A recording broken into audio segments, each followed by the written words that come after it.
Totally forgot what I was supposed to do here. Whatever.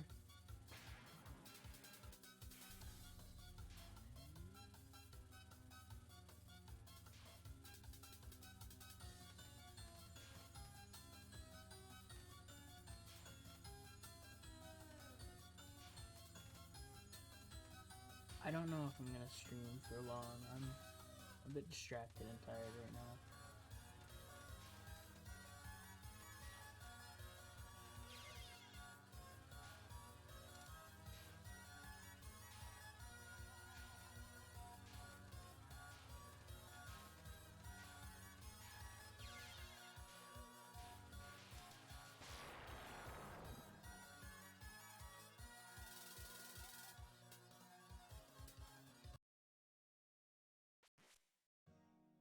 Oh.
surprised I did one of those dodges.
sounds like there's no stream. Sounds fun.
What am I doing? What? What did I do there? What? I'm so confused. I know I did something wrong, obviously, but my brain just didn't think for some reason. I messed up at like the easiest part of the stage.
I really don't know what I did last time when I messed that up.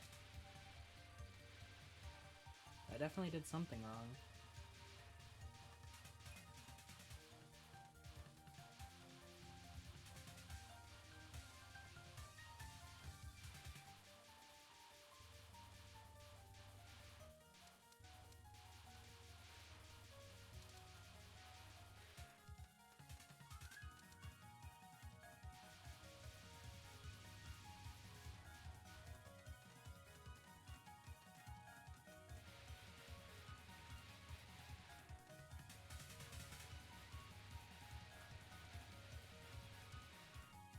There we go.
Oh, that was an experience.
Alright, second time making it to QED. Do I cap it?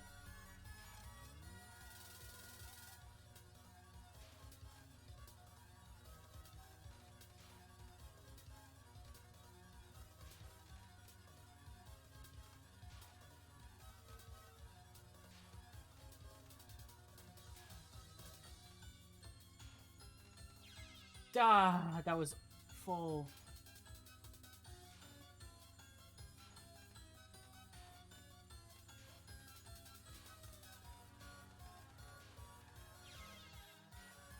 It wasn't a 1 miss.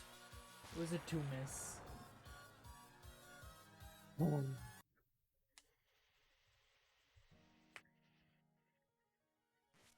Wow. That was such a cruddy wave so early on.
I didn't know what to do there. I realized my mistake. After it was too late. I could have microed, but like, why would I bother? I've tried that and I died. I have tried and survived though, so I mean, you give and take.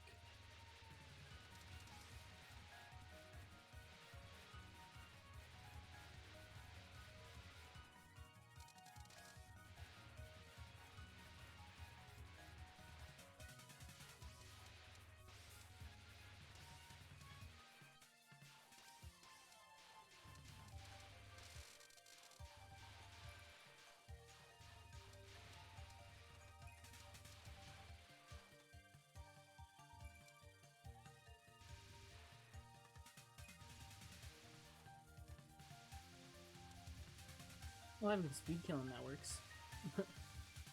if. Oh. Ooh.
feels a lot scarier than it actually is for some reason.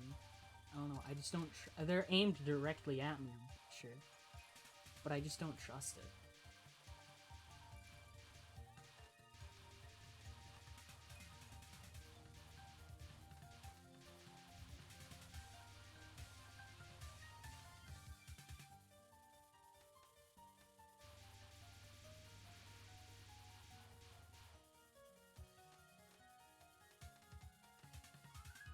Success rate of getting to Flandre though with this shot type is real nice. Please don't cause issues, thank you.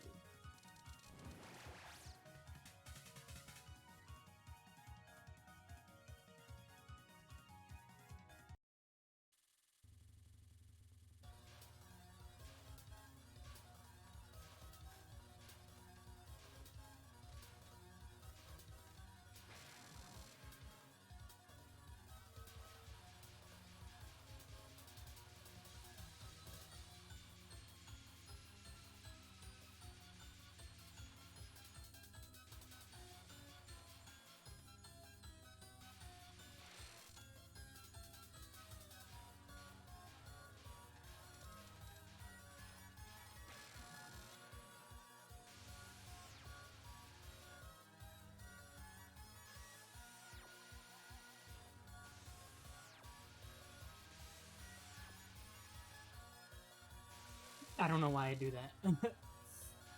That's not safe at all.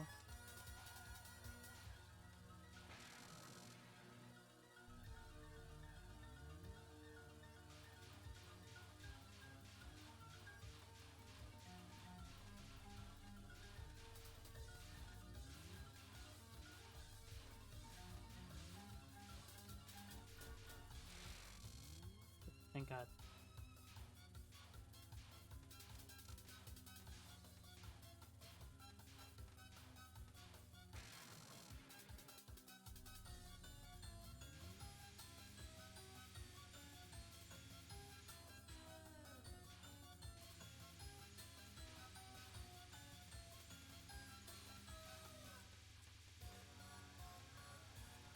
I don't trust these damn bubbles. I do not feel safe.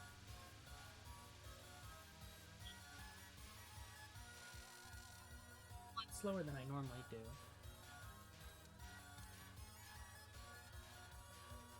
Normally I do it on like the second, at the start of the second wave. Now I have to like go through the second wave and deal with it.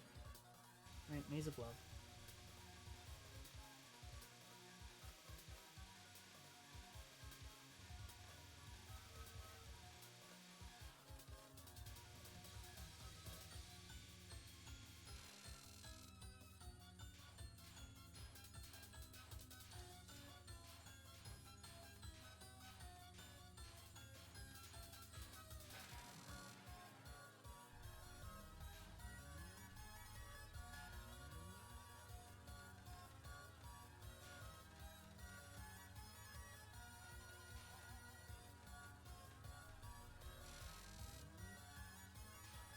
The damage of this shot type is just so crazy to me.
Alright, do we lose another run to QED? Let's find out.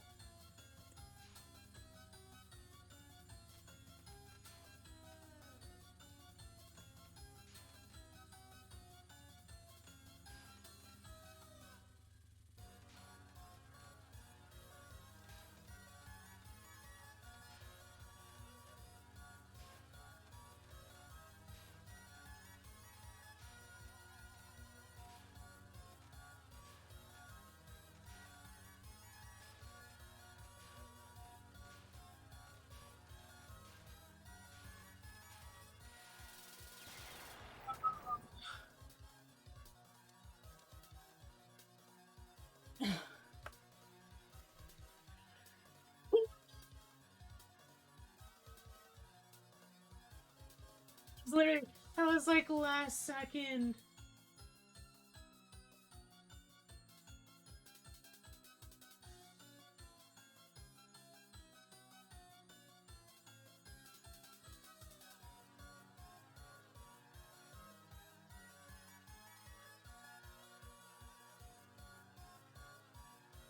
Four.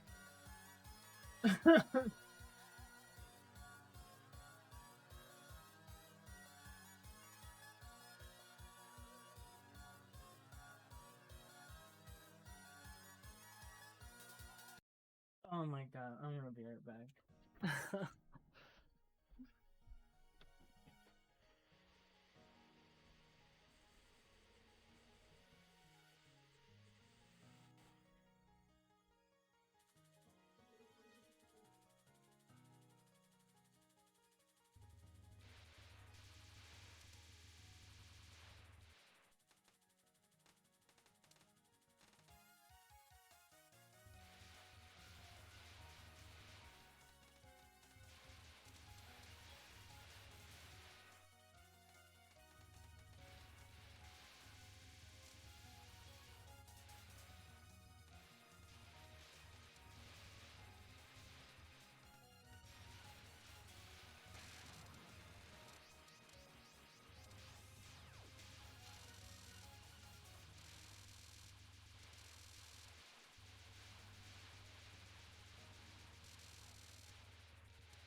get back into it.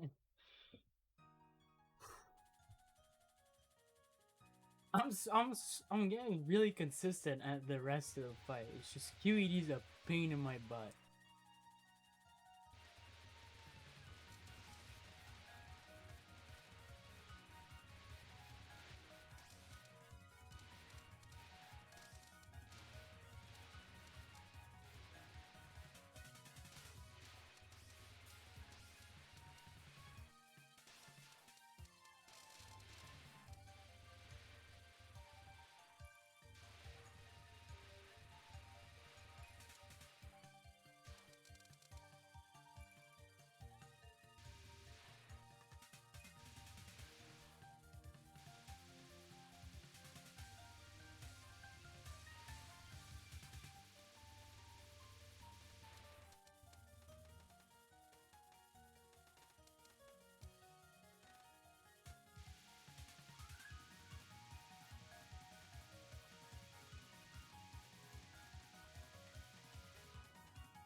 I got trapped.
Despite having lost to QED 3 times by now, 4 if you count the Reimu A, I'm cool.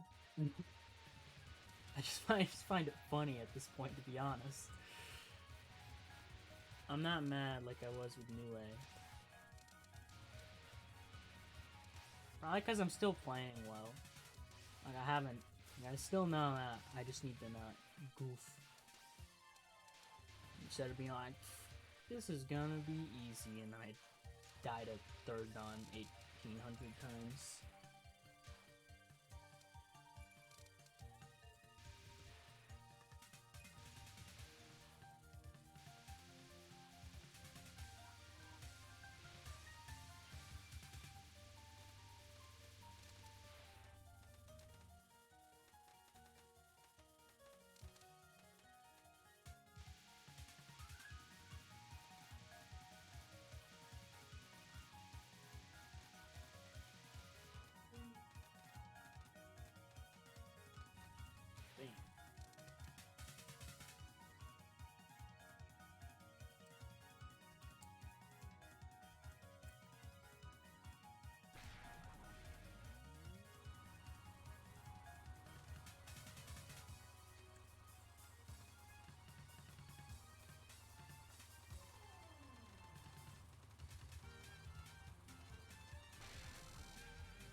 Once you get past Patchouli, it's basically just...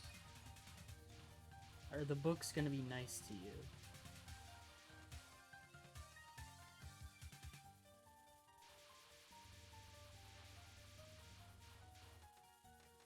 Which honestly, the answer is usually yes. These books aren't very difficult, in my opinion.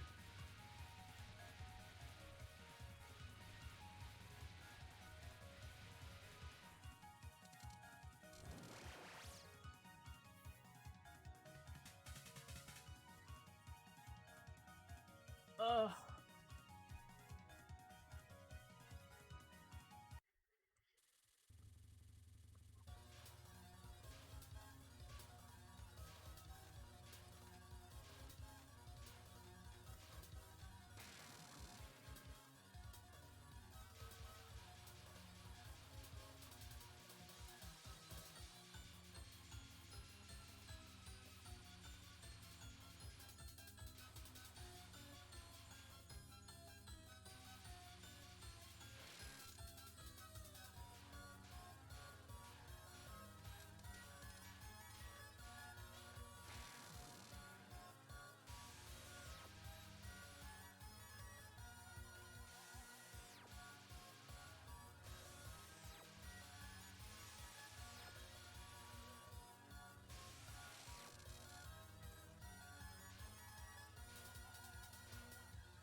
I really look forward to kind of treats me well. This spell card is such a meme sometimes.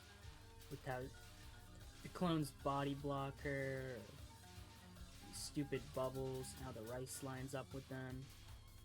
Or the real Flandre's orb attack. They aren't bubbles, but I'm calling them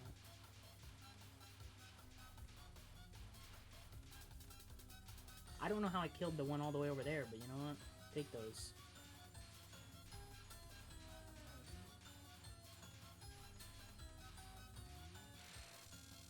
There we go. I don't know if I'm very audible, because my mic's farther away than usual.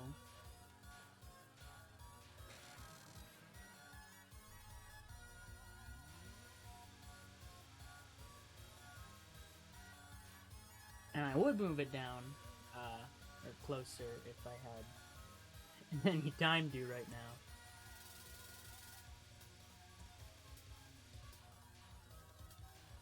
Ooh, asshole. Why are you over there?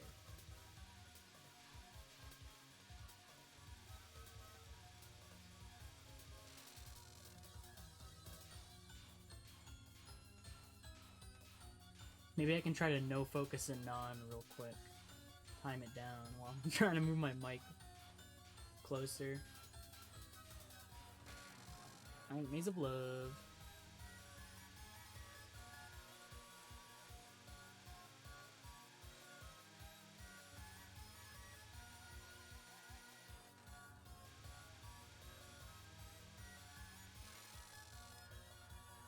It's so nice to be able to do it like that. Because while I didn't usually mess up Maze of Love anyways, it's still nice to just make it even more consistent.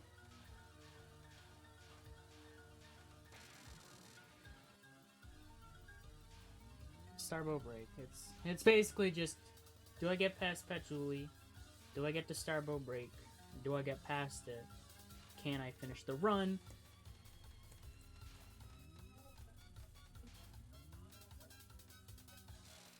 Alright, there we go. Also, this non's really annoying. No, with Reimu V, I don't know, this non's... It's not hard to dodge, I just find her movement really uncomfortable sometimes. Oh, that was tighter than I wanted it to be.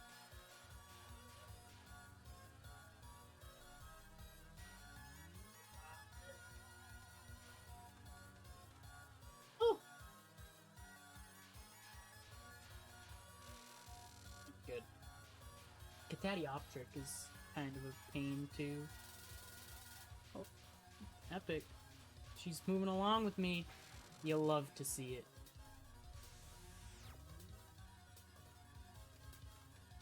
I fear that I'm gonna mess up the part where I go to this corner at some point. Because, I don't know, something about it's uncomfortable to me. I just don't like the angle.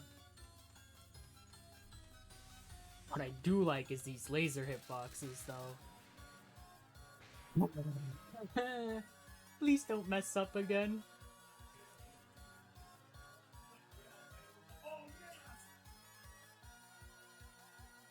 I don't know if you can hear what's going on in the background. I don't really know what's going on in the background, but someone in my house is loud.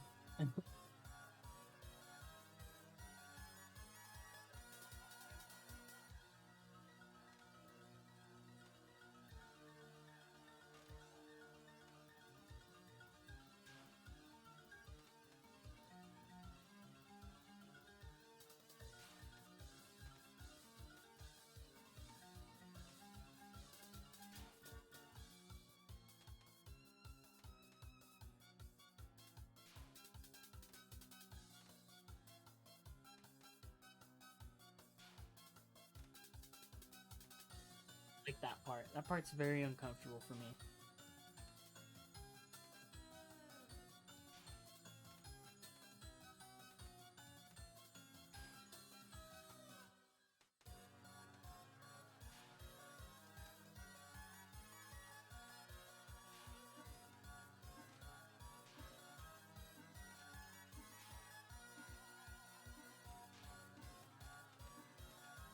Alright.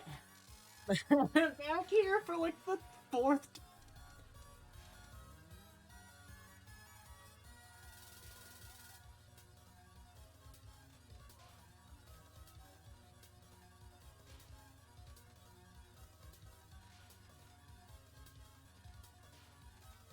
Oof.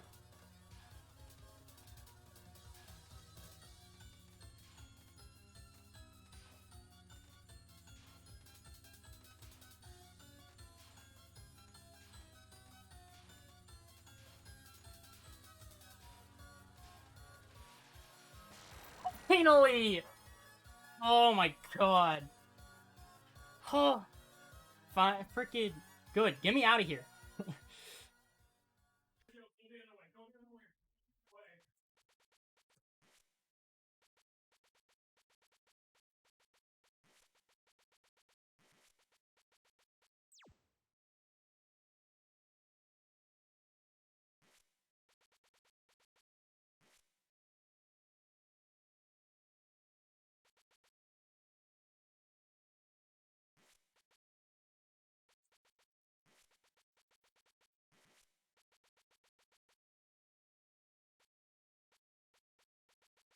Fine, certain buttons.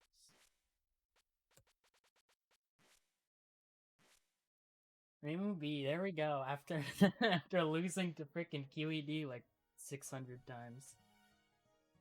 Oh, I can play Marisa now. Let's go. So aside from the fact that I died to QED 3 times, when I only died to it once as Reimu A, that was miles easier. I got so consistent at like everything prior to QED. I'm pretty sure almost every single attempt that got to Flandre got to QED.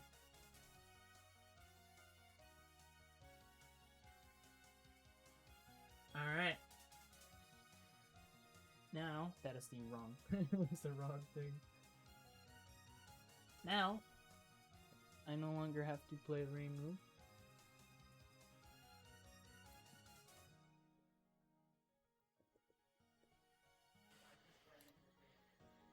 Now, we do Marisa. Marisa, I don't know. Marisa is sick. The shot type's crazy strong. I don't know that. One big bonus is they don't have to shotgun. Like I just do damage. I think Silent Celine will last a bit longer. A bit doesn't mean a whole lot though.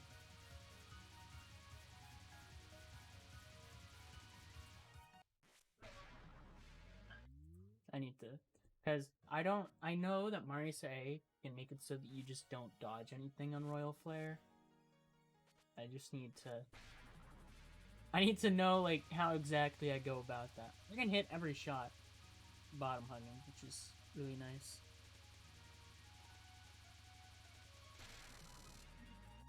I don't know if I want to go for that. That feels risky compared to just doing my route.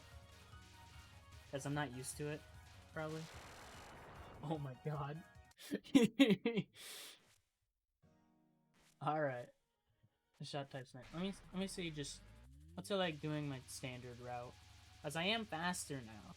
That's gonna be the hardest thing about using Marisa A. Just getting used to the speed.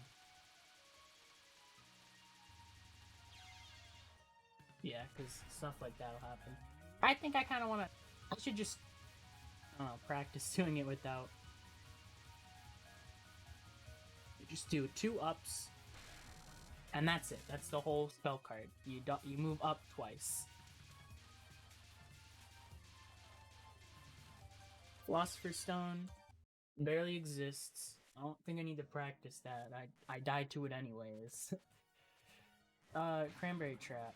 I'm still gonna like shotgun like I normally would, just because that's kind of just how my route is built.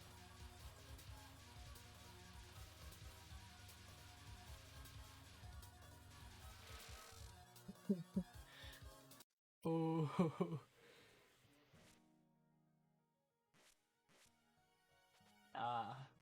Life is good. Is unfocused or focused stronger? I don't think there's a difference.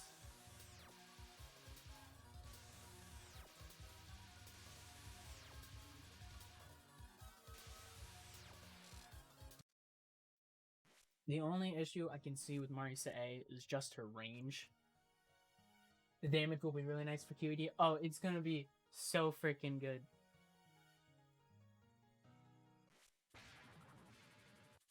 Still want a shotgun here just because it means less delay on the missiles, I suppose.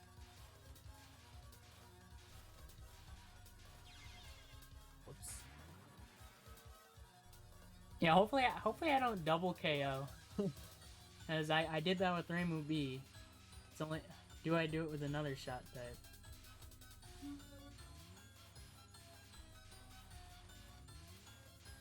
This fast speed is so weird to me. Like, this faster focus is really nice. I just need to get used to it. I don't have to freaking shotgun at the start of this, which is nice.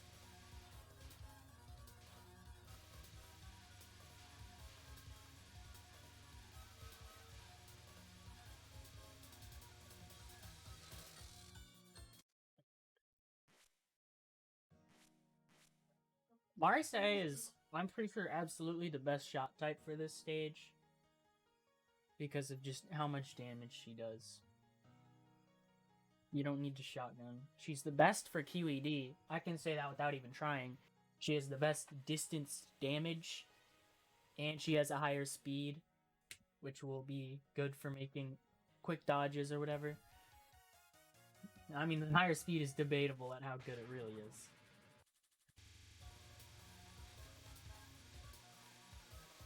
It's really good for Maze of Love, though. Maze of Love is easier now.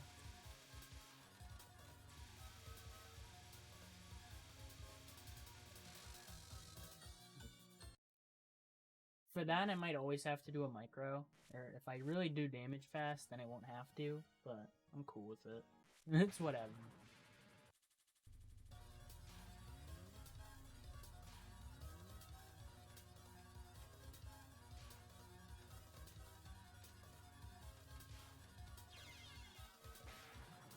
I mispressed keys.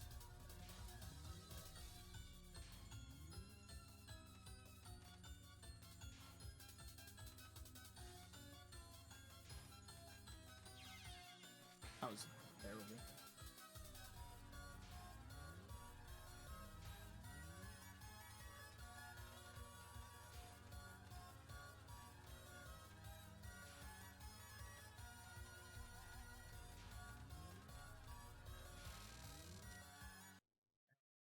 I don't know if she does any better at Starbow.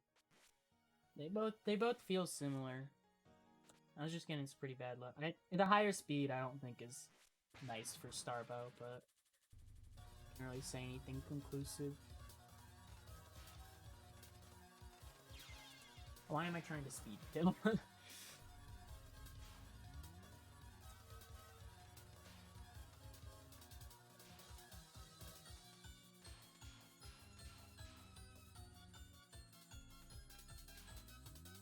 Marisa should be pretty good at 2-cycling this, I think.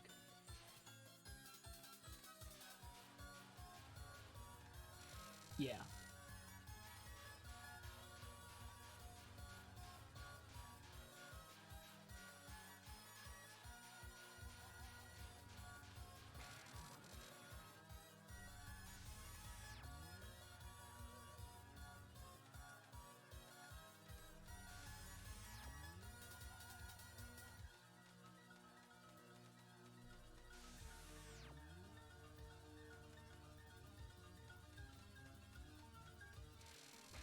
She seems to be the best at that, although it doesn't really matter.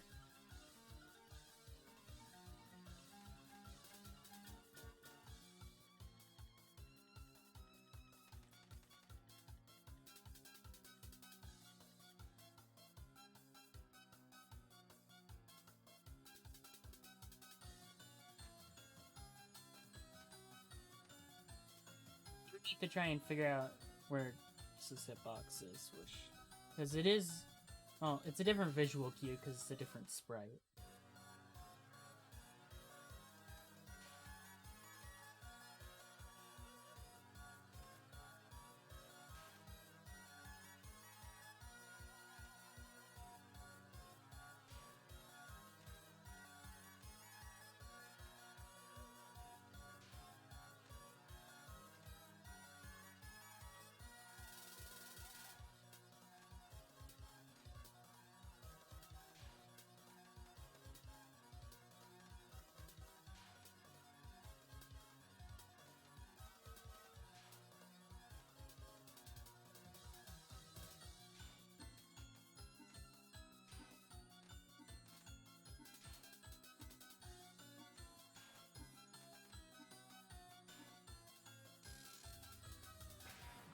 Doesn't quite do the same amount of damage at the start, because Reimu B's shotgun is stronger, but that doesn't really matter to me.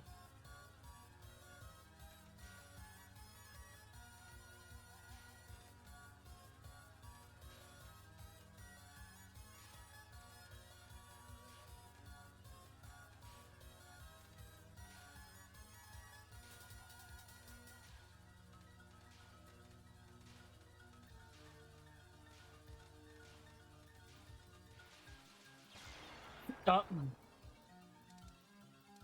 Double KO. Alright, so does fine at the mid boss. In fact, she has the best mid boss. Stage shouldn't be any different, really. She has less range, which can be annoying for those fairies that aim with the white pellets, but that's it. Cranberry Trap is easy. Leviathan's easy. Four of a Kind. I think she does about the same as Reimu B. But at the end, consistency-wise, it's going to be Marisa B who's the best at this because of her piercing and range. Kagame's easy. Maze of Love is easy. Starbow Break felt a bit funky, but I can just deal with that when I get to it. I think it's just... I don't know, I think it's just I'm bad at dodging with her speed, so it's harder to make tight dodges. This is easy. This is easy. This is easy. QED. I want to practice QED for a bit, because this is a bit funky with higher speed. Not hard to dodge, I just, as I've said 100 times, I'm not used to her speed in EoSD. Because after this, no, not after this. At some point, every character was given the same focus speed.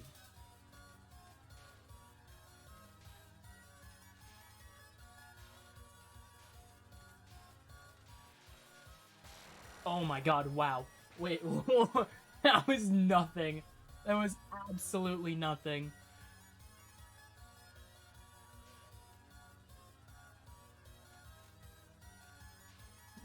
Vertical only? Vertical only? Let's go. Uh-oh. No? Nope, not vertical only.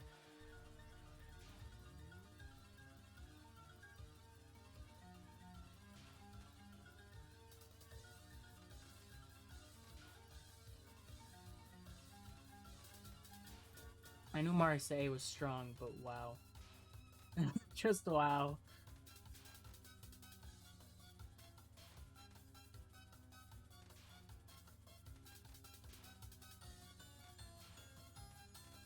Speed is actually really nice here, because then I can take more options than before. That is nothing! That's legit, like, that last phase does not exist!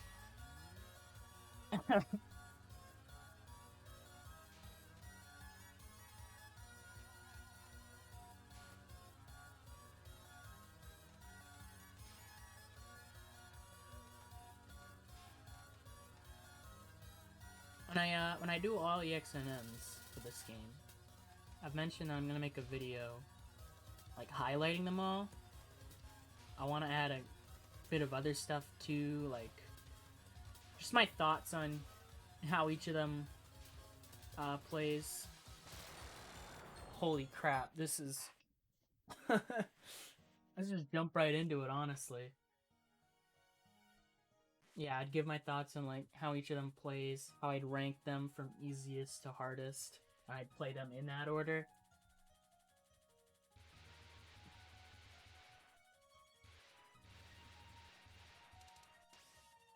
I'd also have a list of, like, the pros and cons, you know. Marisa doesn't have to deal with Royal Flare as much as other shot types. Reimu B has a really nice shotgun and can take care of a lot of patterns really quickly because of it. Marisa B takes care of 4 of a kind really quickly. Reimu A has no positives.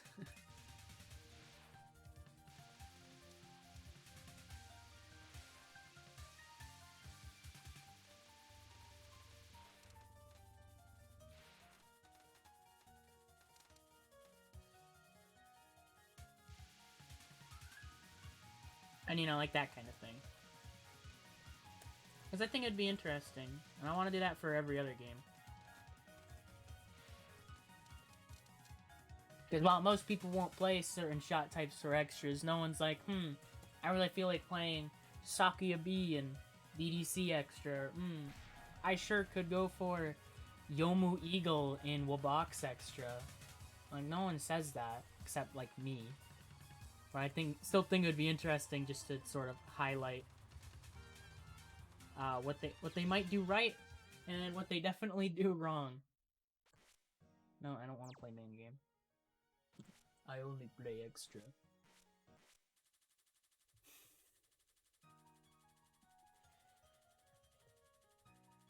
I was messing around with some stuff at some point.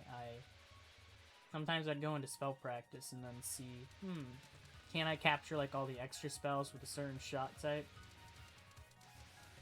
Now, I did that with like DDC just to see, you know, how bad they really are, how bad like Marisa and Sakuya B actually are for DDC extra.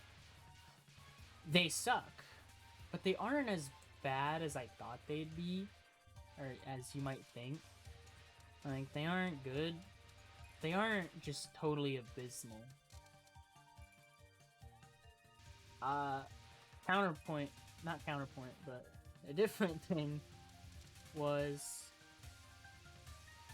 I did that with Wabak, and I said, let's capture all of them with Yomu Eagle, and wow. That sucked.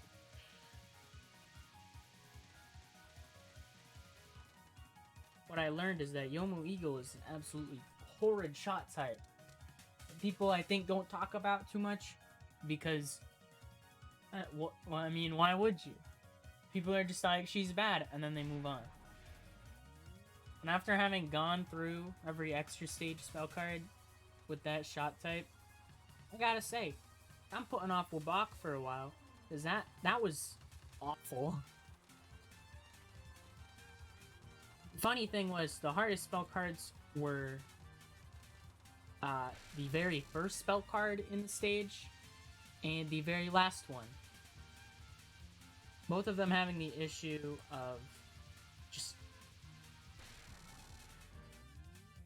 It's a lot of fast, kind of hard to dodge stuff.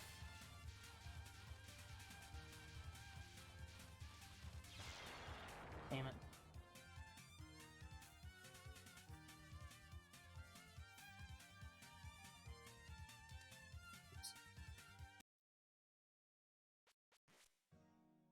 Let's see it. You have to no focus anything or almost everything if you want to cap it, because of how absolutely terrible Yomu Eagle's slash is.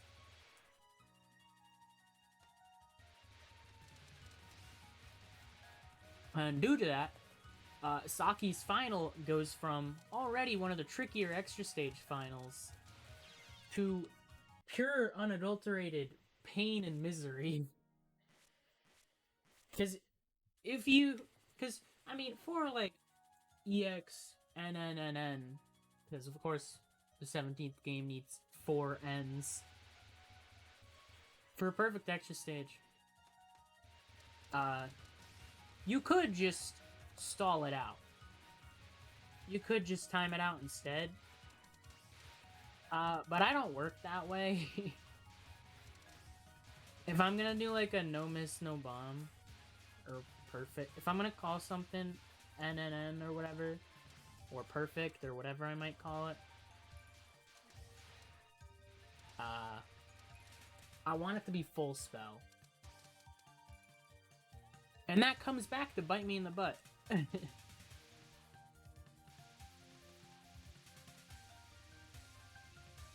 But I just think it's more satisfying and enjoyable, because theoretically I could just time out the whole fight. And at that point, it's not interesting, because then it doesn't matter which shot type you're using. Really.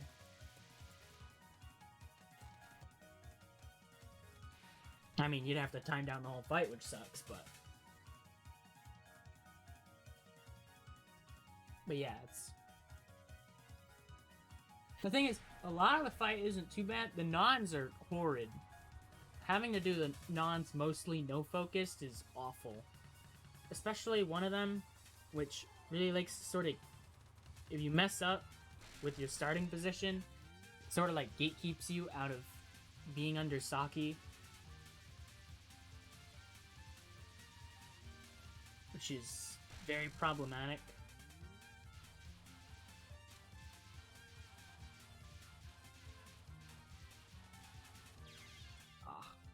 Curse this spell card. It dies in like literally 2 seconds. You can't do it.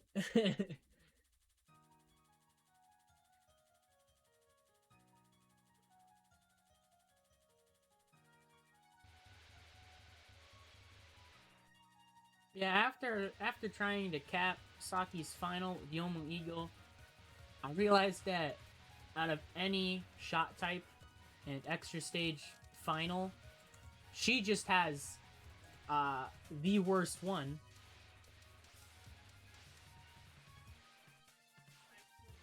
It took me like an hour to cap, which for an extra stage final, I've already capped before without too much issue. That's a big deal. I mean, it's still hard. I'll probably lose a run to it outside of Yomu Eagle when I go to do that. Probably lose several.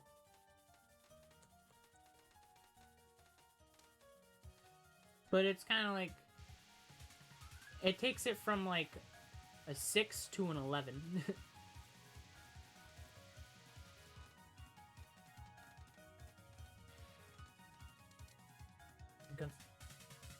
They barely reach her. Exactly. Yomu Otter is bad too. Yomu Otter also sucked. I tried that out with her. And she sucks for that final too. But at least when the slashes land, they do damage. I tried to do slash only for Yomu Eagle, and I just straight up could not avoid timing it out.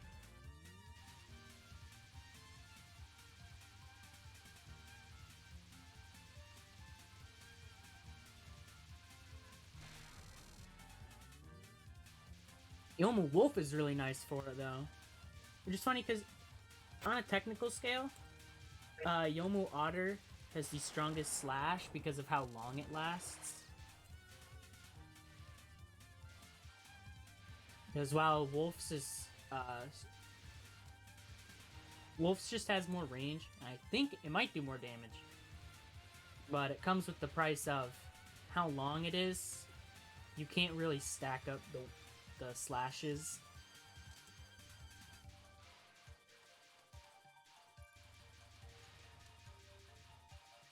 But I mean, for like bosses, it's fine in my opinion, for the most part. If you can't like, if you're forced to like bottom hug, or at least close to bottom hugging, then it's fine. It actually works pretty damn well. Otherwise, it sucks. Well, it doesn't suck, but it's not as good. And then there's just Yomu Eagle, who hits like a wet paper towel.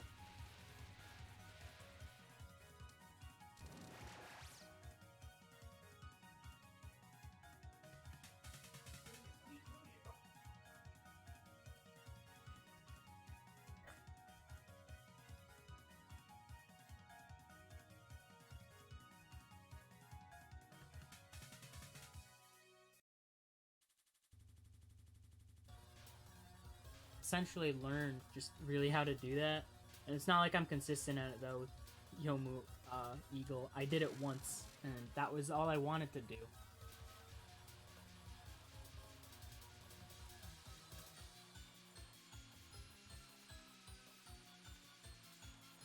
It's like, one cap? That's fine.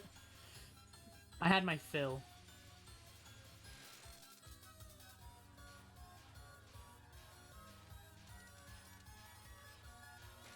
Kutaka's first spell was also annoying.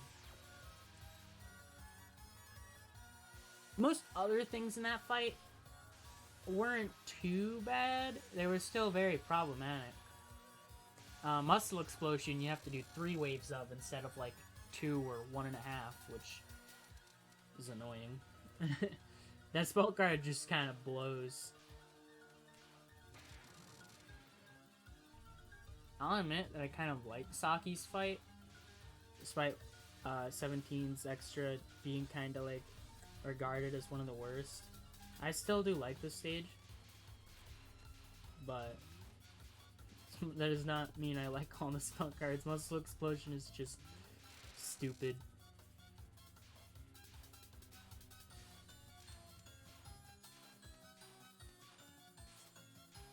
You not run away from me?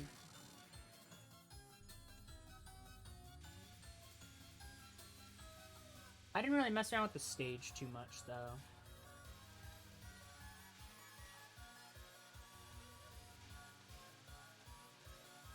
I mostly just checked out the boss spell cards and some of the nons. Well, technically all of the nons. You did not like grinding it out. Yeah, I can see that. I think I'll be fine. I think the most annoying thing is the fact that it's not just no miss, no bomb. To do freaking token management. That part's gonna annoy the hell out of me.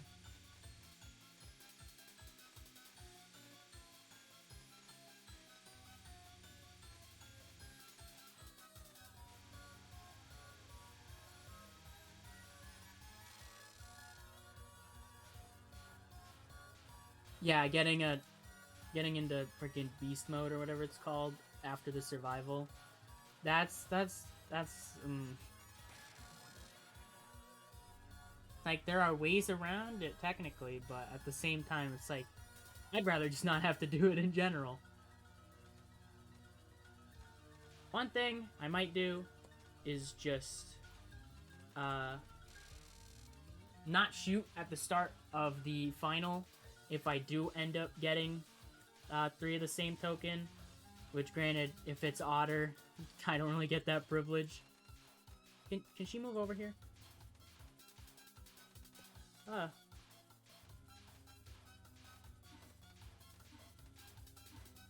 mean, these nons are annoying with Marisa. Ugh. Oh, I died to nons. That's saddening. I just didn't want to time it out. Well, imagine if I do the rest of this fight.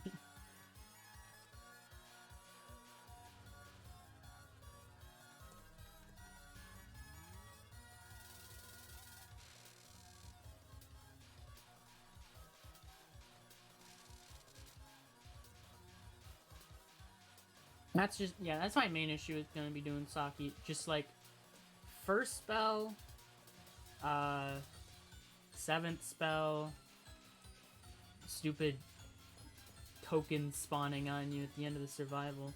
Why can't Marisa do nons? I'm getting angry. Not really, but just I keep almost timing them all out.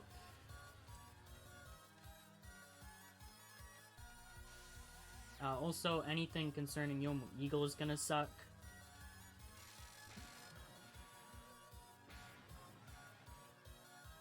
I didn't read mostly Muscle Explosion loss. Yeah, those stupid jelly beans on Muscle Explosion are just awful.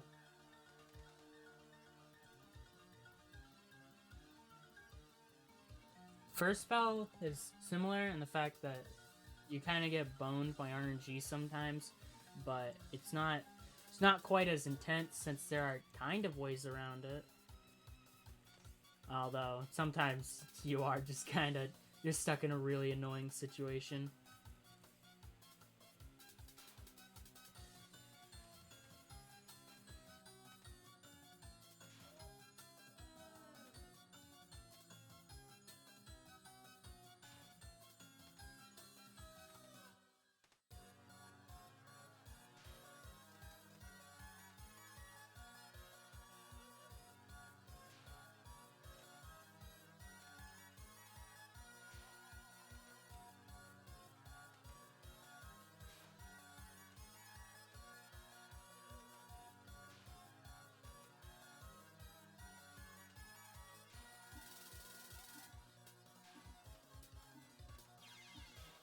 Damn it.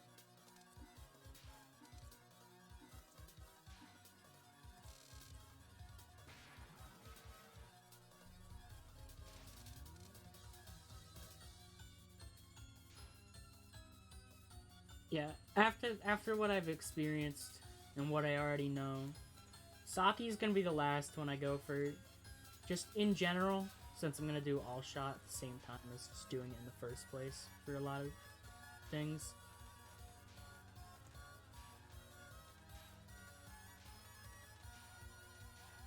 I don't know what's happening. Alright, whatever. 3 miss. That's alright. At least I have a run in. Yeah, Saki's gonna be like one of the last ones I do.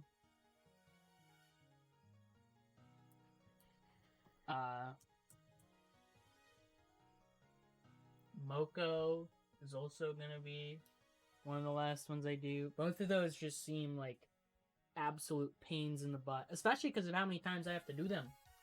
I have to do Moko 12 times and Saki 9 times. Like, oh, fun. I didn't mean to go into practice. No, let's practice that stupid non. Why not? I just see wrong one. Yeah, those two I'm scared of. Absolutely. A lot of the others I'm not very afraid of. Even like Raiko or Katya. Like those are, they're gonna be hard, but I don't think they're gonna be. Well, first of all, I have to do Raiko. I have to do Raiko 6 times, and Katya only 4 times. None of the shots in in Law K are strictly bad, is the thing. For like, if I'm going for ExNN, it's like Reimu's obviously the best one, but there's just a lot. There's not much else that makes. Everyone has their strong suits in that stage.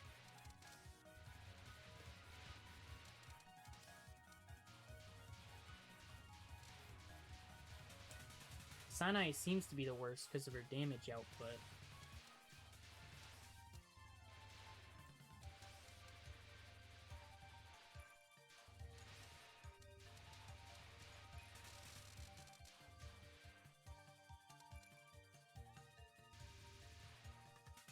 Marisa seems fine. Reimu's obviously gonna be fine. Marisa does pretty well because she has the easiest lunatic impact, I think, because her focus shot goes through the moons.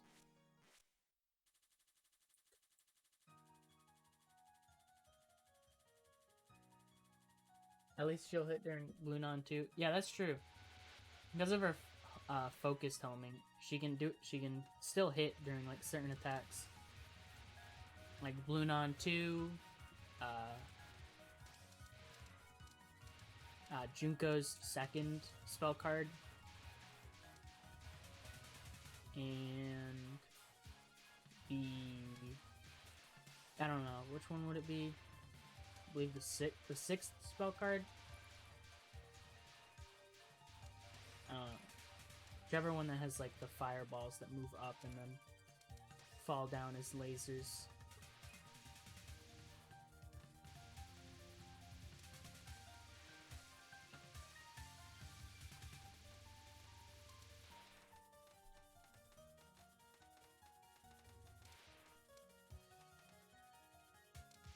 Unfocused homing is probably better.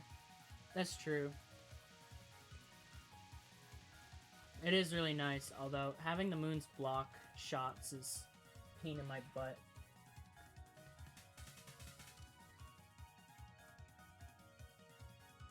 But it probably depends on your route, really.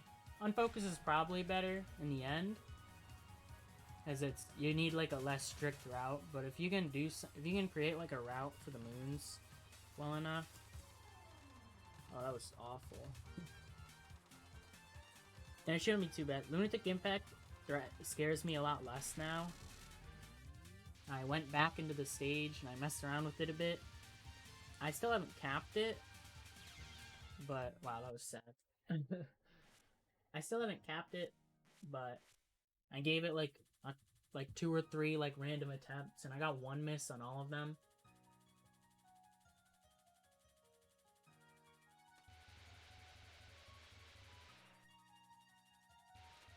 Granted, it still isn't a cap, but it's still pretty decent. Also, there's parts annoying as Marisa.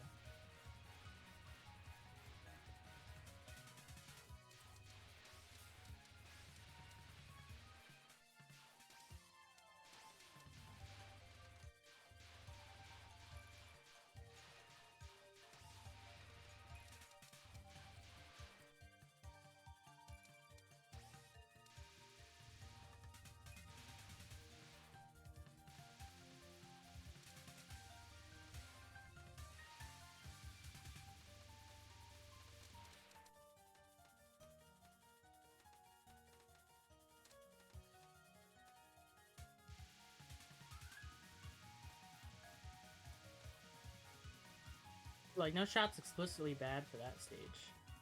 They all have their ups and downs. Sanae has the most downs, but she's still the most cons. She's still fine. I don't think she's like offensively bad compared to the rest.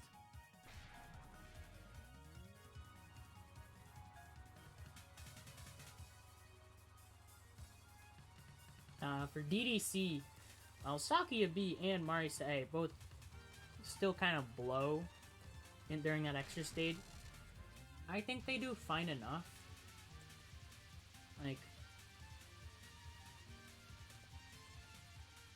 there aren't really many situations where they are just absolutely dreadful.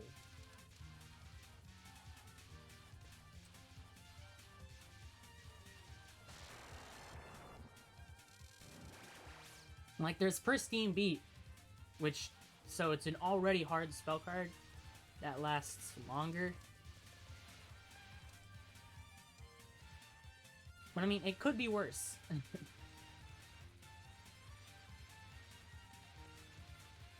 Luckily, it's not completely random, that Pristine Beat, because like the rests are aimed around you. The notes are aimed at you, I think. They're aimed in some way. Everything else is, I don't know, it's random, but it feels like there's some sort of like pattern to it. Still like one of the hardest extra stage finals, so I'm still gonna have a giddy time. I don't want to play Pristine Beat ever again. I can't wait to die to it on pace. Because unlike with like Flandre, it's like there's a lot of other stuff in that stage that's very troublesome. The rests are too fast. They can be really just hard to react to. I think knowing that they're aimed away from you can be really helpful. In that last phase, though, it's kind of hard to use that to your advantage.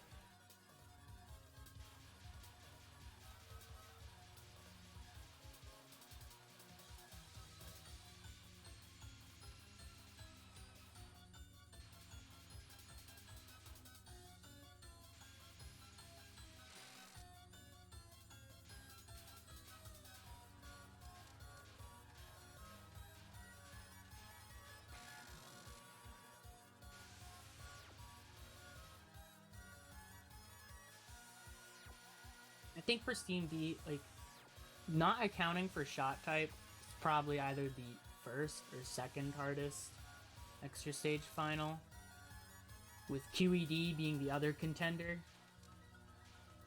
Because outside of that, a lot of them aren't too bad.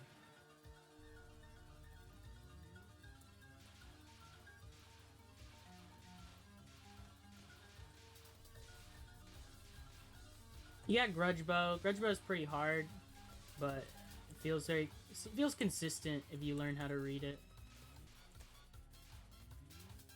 Yeah, consistent to a degree at least. Saki's final I find to be pretty high up there, because while it is slow, it's incredibly cluttered.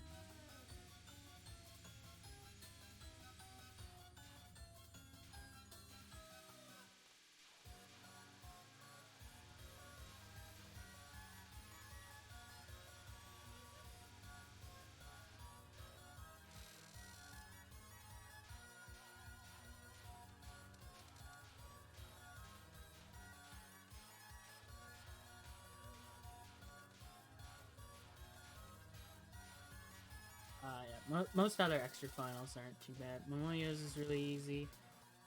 Other, like, I don't know, honorable mentions are Okina's, where at first it's very intimidating. You count imperishable shooting, that one can be kind of an issue.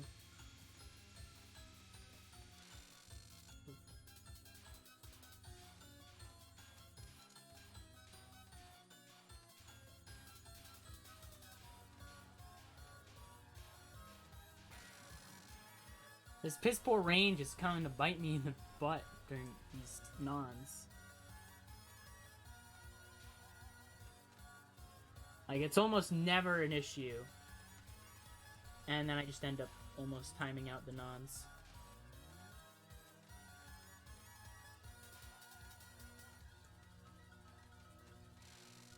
Not good.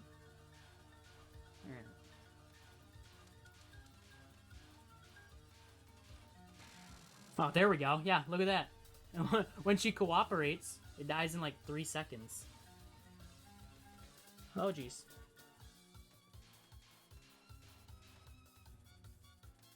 Nah, I'm not gonna be able to 2-cycle this, I don't think.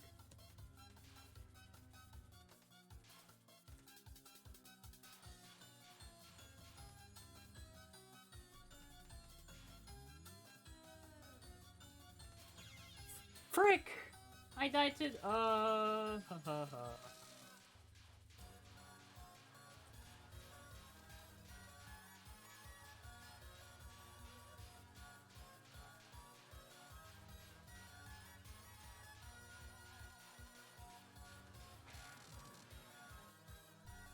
I'm in pain.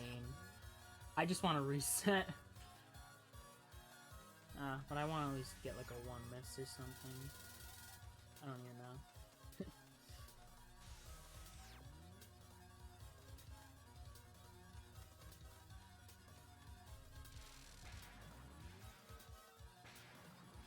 At least after this, I get to do Suiko, who's gonna be easy.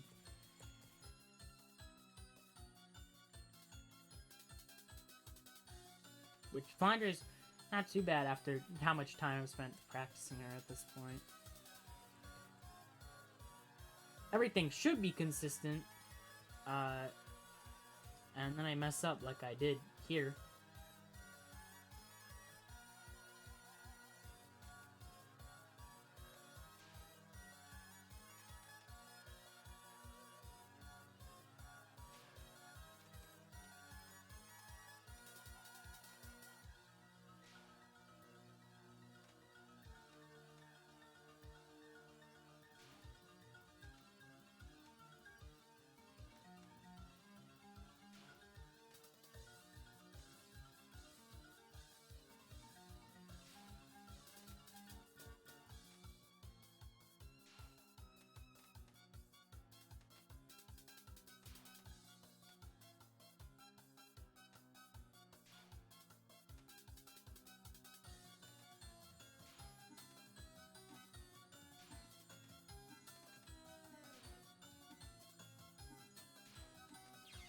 Oh, whoops.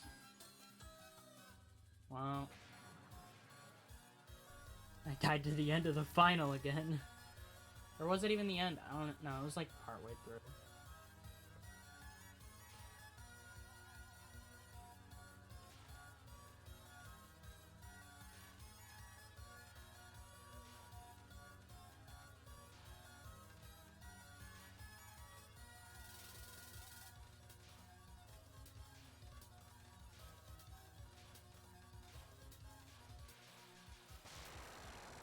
Well, I capped QED this time.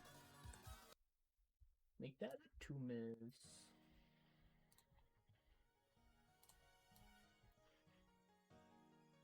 Kinda goofing. I'm fine with this though. I'm learning how to play Marisa and get better. For when I move on to B.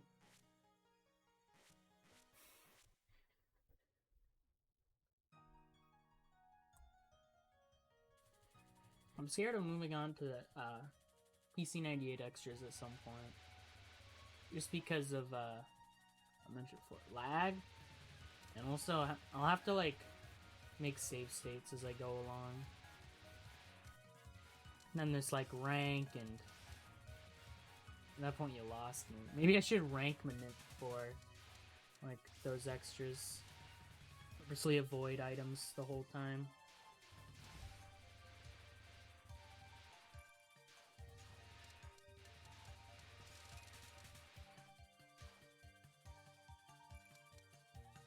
Rank manipulation doesn't really work here, but since the rank deviation is so low, it's literally just 14 to 18. Good luck trying to keep it low for a substantial amount of time.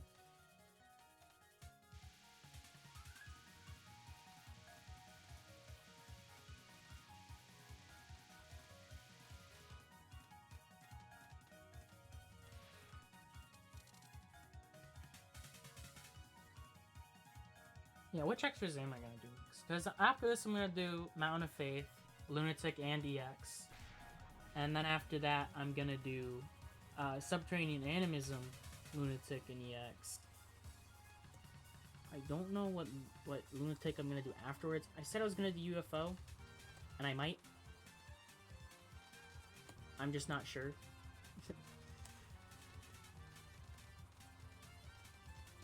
Oh god, there's freaking something on my ring finger. I don't like that start. I don't really deal too much damage. We good. Oh.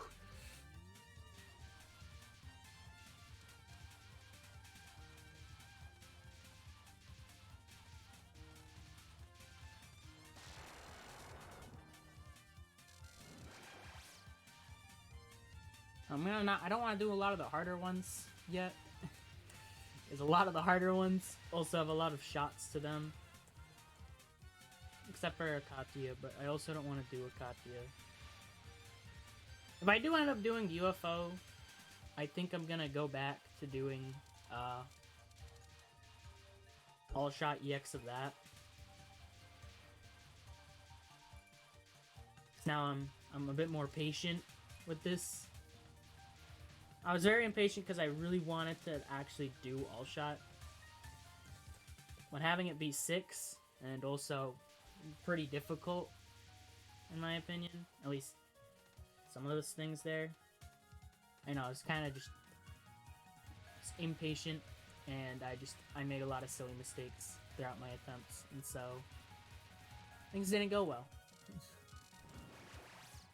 I think after I do UFO Lunatic, or even at some point, I'll be willing to go back and do that without, well, with some bit of struggle, obviously.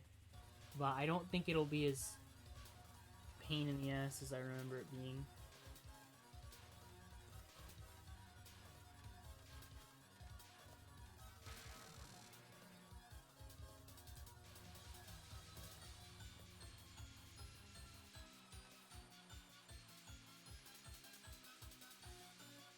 Sounds like someone in my house got Burger King. I don't know why they do that, but...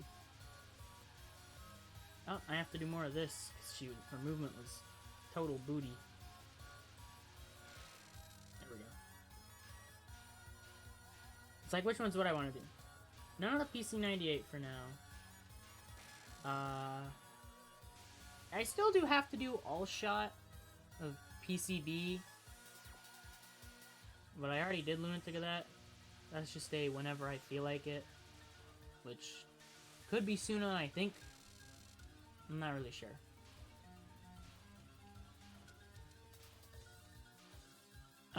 Moko, no. Suko and Kuishi I'm gonna do next. Nue, probably after I do UFO, Lunatic. That one might be next. Mamizo I'm interested in doing. Purely because I like her fight. Stage not so much. I don't like... I like the boss part of TD Extra. I don't like the stage. I think Nue is a pain in my butt.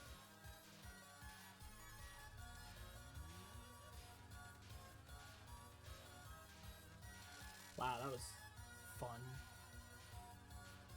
Raiko, no. Especially if I plan to do them all after Lunatics, or after I do a Lunatic 1cc. I don't really know if I am willing to do DDC Lunatic, no matter how easy people call it. There we go, 2 cycle, or 1 cycle actually.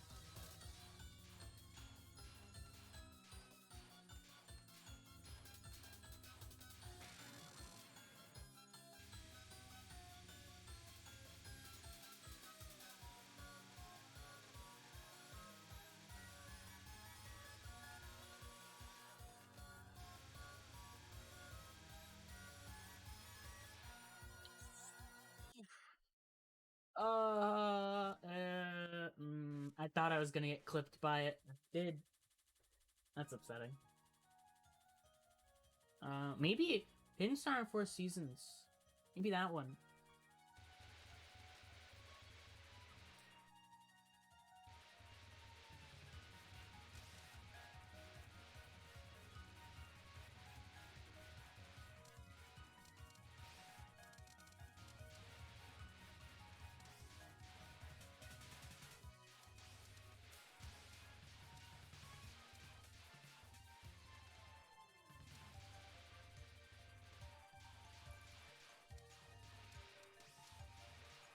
Because I'm interested in learning that extra stage with more than just Reimu.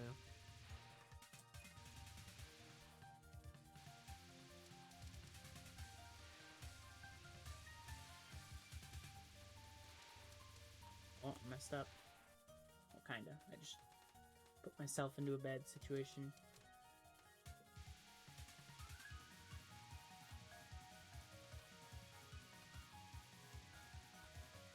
I just don't know how a lunatic 1cc of that game would go. Especially because I don't want to use Autumn. Because Autumn's busted to a degree that I'm not too interested in using it. Really. Especially on Lunatic. Where you just get to chain so much. I'd rather just stick with Winter. Also because I like Winter Final. Wow, that was close.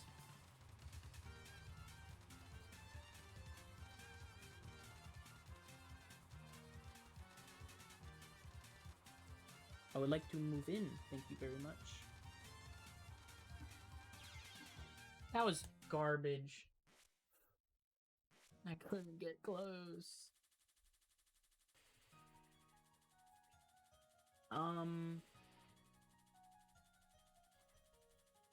What else? Yeah. I'd want to use Marisa Winter just because. Oh, I wasn't even paying attention. Either Marisa Winter or Reimu Winter. I don't care for the other two characters playing them for like 1cc. I've done them before. I don't like their shot types. Their bombs are fine. I is a good scoring shot, but I'm not a scorer.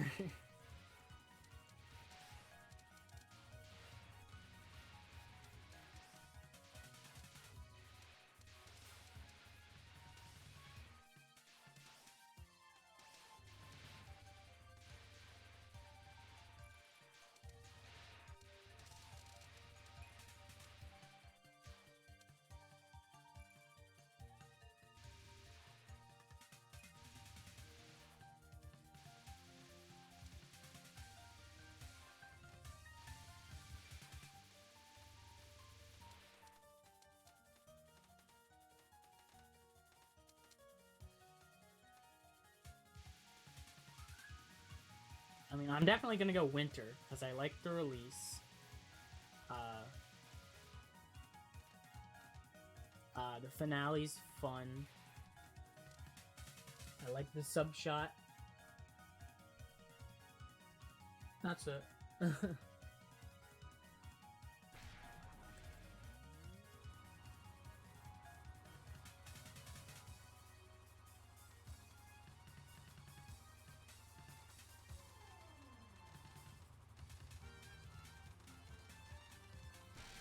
I don't know how I dodged that.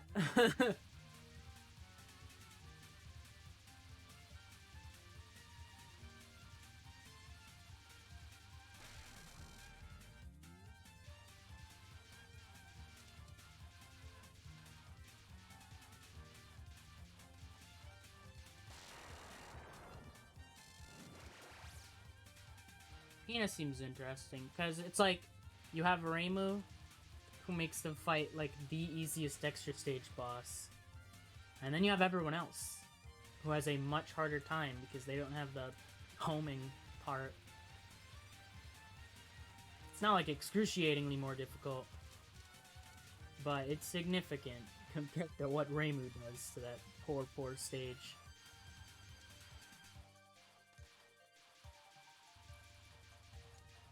And there's Wabak, because I forgot I was talking about every stage. No.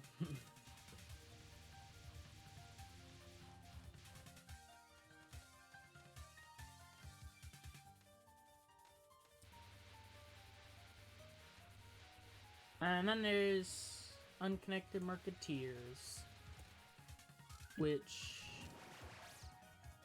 maybe, I mean, 1cc's in that game, due to cards, is so easy that ExNN is going to be way harder than doing a Lunatic 1cc.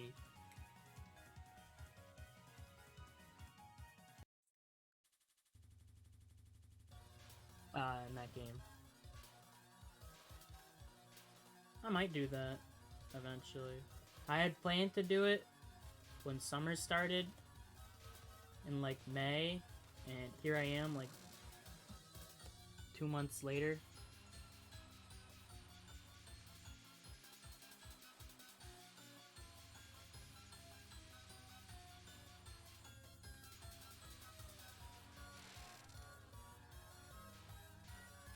There's also like PUFV, which I'm gonna do that one like last. That one's not interesting.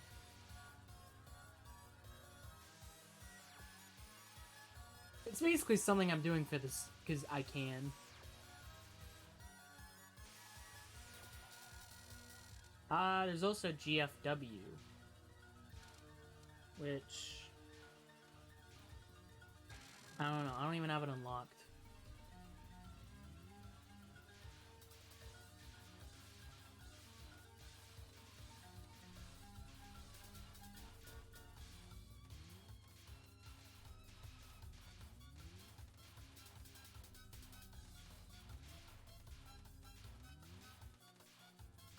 Oh sweet! I killed the most annoying one, the blue one. If I kill one, I want it to be that one. The others are not much of an issue. The yellow one's... that one can stay alive if it wants. I don't even care. Although, I'd rather just kill none of them and end the spell card. You know, can't always have what we want.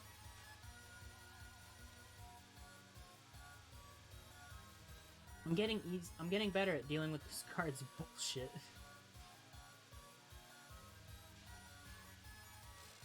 Oh, thank you. I was so dead if she wasn't above me.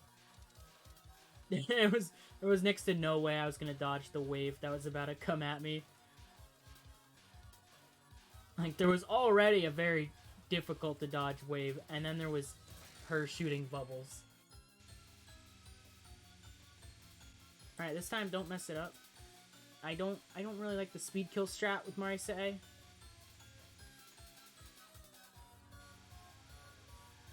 But I can do it, so I do it. And yet I die every time. You know what? I'm not doing it. If I'm gonna die to it twice, just do it the normal way. That's what Marisa's good at. Doing this spell card the easy way.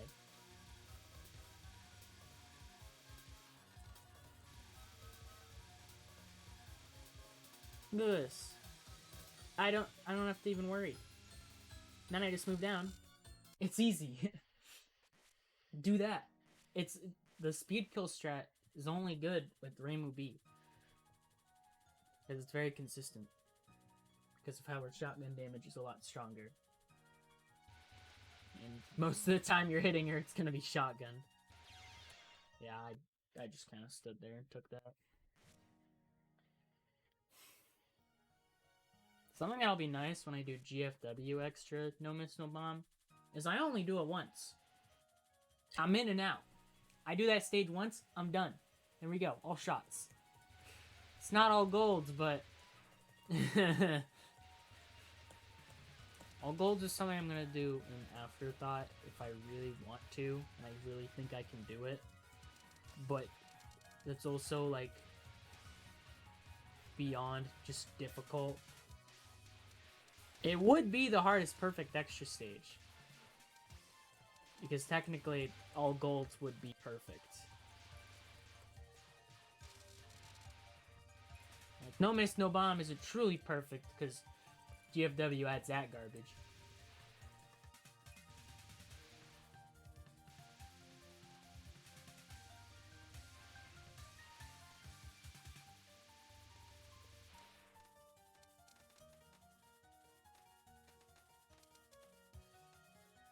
That's also just like, I keep mentioning it, but it's terrible. People don't go for all golds for a reason. I should have went the other way. I don't know what made me think left was the good idea.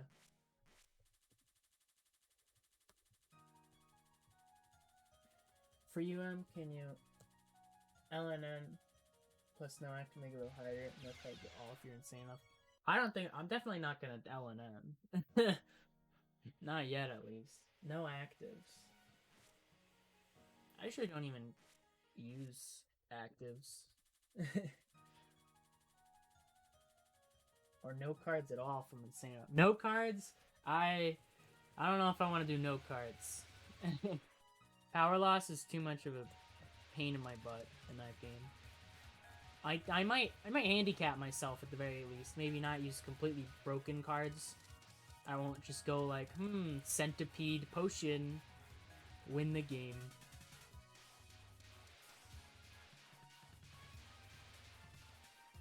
I'll probably still have Wolf, but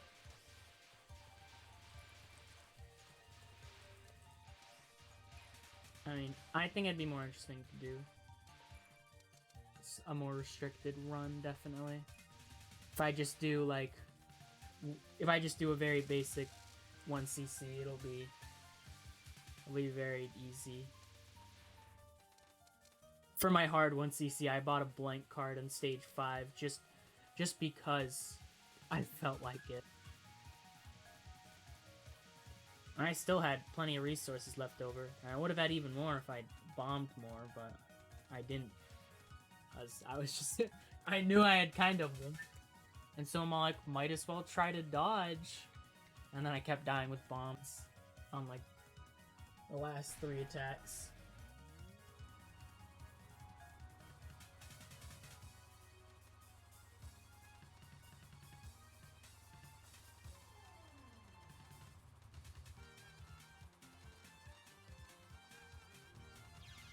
Oh, man. That spell card's a pain in my butt with Marisa. I have to be so, like, directly underneath her. Like, you do a lot of damage, but if you're not directly under her, then you're just kind of stuck.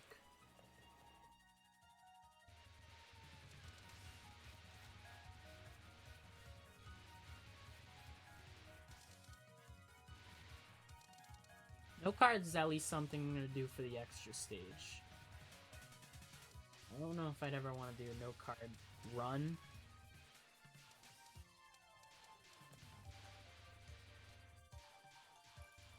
If I was to ever do a no card run in Unconnected Marketeers, it would be because I was going for ExNN. Which I am not at the skill level to really say that I would do that. I also do not think I would do that. Maybe in like 3 years.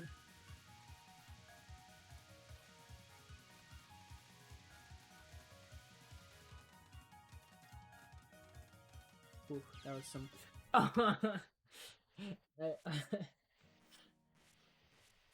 I'm playing like such a doofus.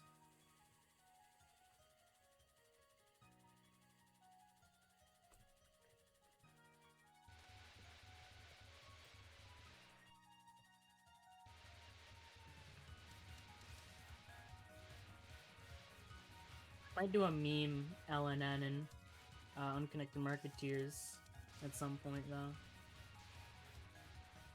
You know, the good old, I technically didn't die or bomb.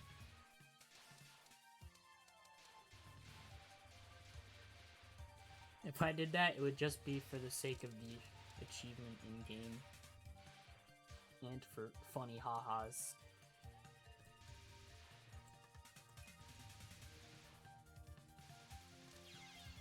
What am I doing? My brain just doesn't work anymore. I'm just... Now that I'm using Marisa, I have to like rewire my brain to think properly.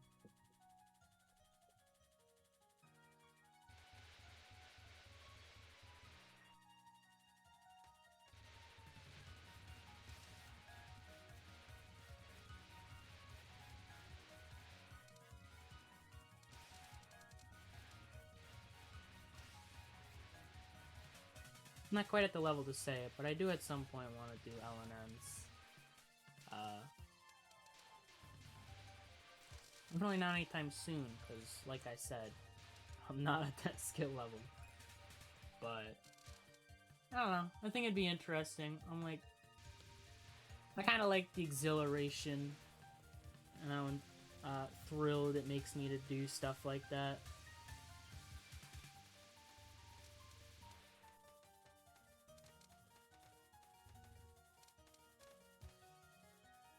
Because it's kind of just what I enjoy in a way. I'm a very survival-oriented player.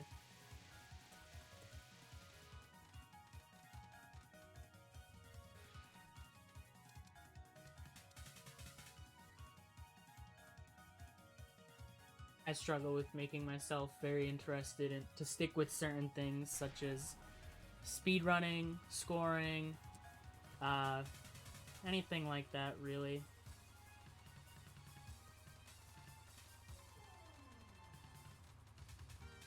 I do find it all fun to watch, though.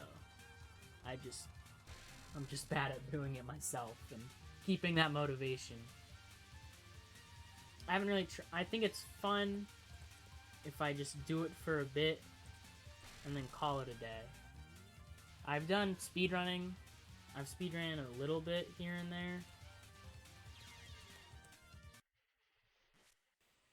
And that was kind of fun. And I thought scoring was fun when, I don't know, I just did it for the heck of it without really focusing on a clear goal. I was just like, oh, why not summon a blue UFO? Or, oh, let's just, like, I need score for lives, so why not try to do a bit of figuring it out? But if I ever had to spend a lot of time on it, I'd very quickly lose interest. I struggle with keeping myself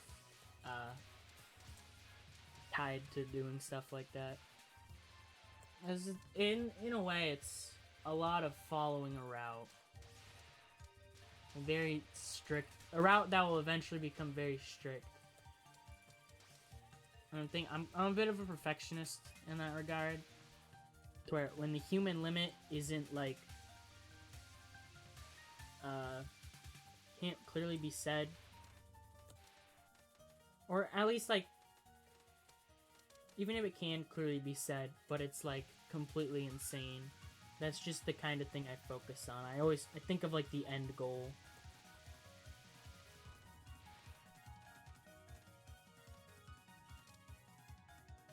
Which is why I struggle to do it, because a lot of those end goals take hours, days, weeks, months, maybe even years just to get in reach of it, even slightly. And spending all that time on one game for that kind of goal, essentially doing the same thing over and over again for a very long time, gets me tired. Which generally, similar thing happens with survival. But with survival, it's like, I have that clear-cut definition of when the end is the end.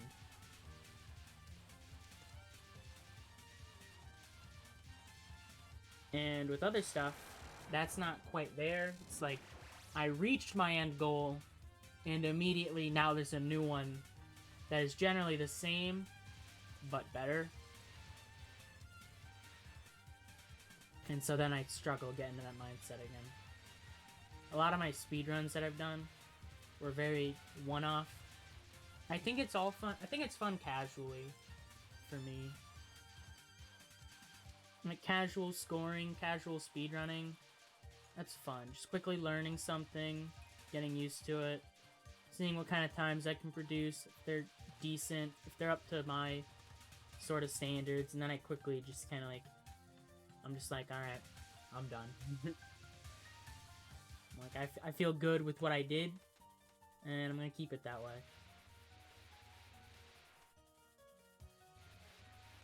Because I don't want to spend so much time on something, too, where I ruin my love for it.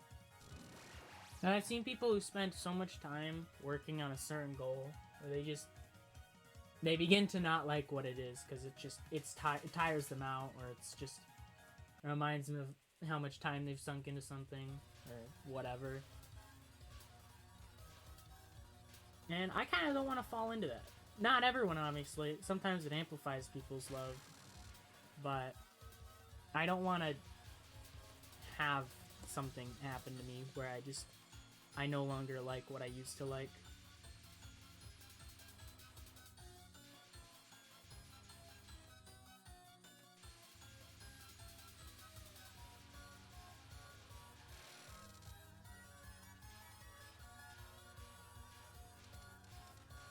Even if it takes me a while to do a survival goal, like already what I'm reaching for is like the peak of whatever it may be. No miss, no bomb, full spell on this extra with a shot type. That's peak for that shot type. The most you can do is just do the same thing but score higher. But at some point, you have to sacrifice one thing for another. No longer, it's no longer, what is it? You have to use bombs for scoring and whatnot. And that's when they sort of deviate. And while I definitely understand why people enjoy it, it's just not for me. It would be like I set myself a goal, I reach that goal, maybe I set one or two more, and then I'm done. I'm in and out, sorta. I wish it was easier to read where Flandre is, or the real one, on that spell card. Because the best I can do is basically, when she shoots out her specific blue orb wave, then I can read where she is, but until then, I got nothing.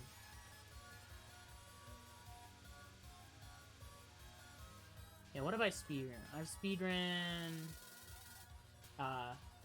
Pikmin, technically. It was less of a speedrun and more of a I'm gonna play through the game in one whole day. And so I just sat down and spent a while just playing. I beat Pikmin 1 in like 5 hours. Pikmin 2 was less of a speedrun because it was more so or no, Pikmin 2. Did I say Pikmin 2? I don't know. Pikmin 2 was fun. I like to just sit down and replay that game every once in a while. It's just a very fun experience to me. It's my favorite Pikmin game. I can't really say exactly why. I'm not sure why I prefer it over others. I think it's just Pikmin 1, I don't like the one thing is bomb rocks. I do not like bomb rocks at all. I find them annoying. Which Pikmin 2 does have them, but they aren't ever used in your favor.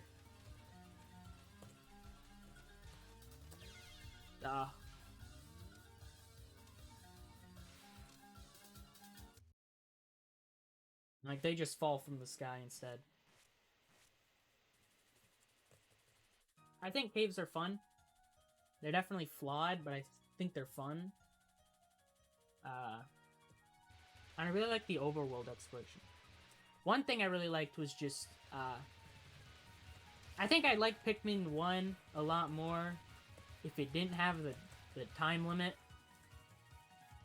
Not like, ooh, the standard day limit that's in all the other games. I mean like the 30-day timer where once 30 days pass, you're done for. I think that hampers some of my enjoyment of the game. I still like it, obviously, but because of that, I enjoy it less than 2 or 3.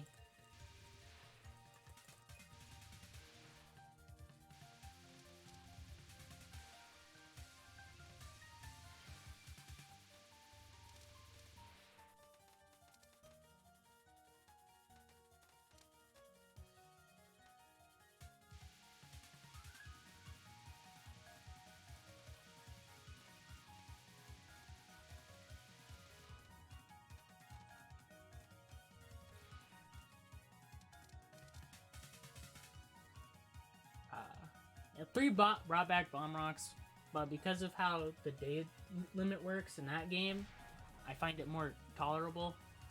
To a degree. I still hate trying to search for them. I don't like pressure panels where, like, you have 2 things that are essentially connected, and when one weighs more than the other, it sinks while the other one raises. I don't like that. I've never liked that in games. I've always found it annoying.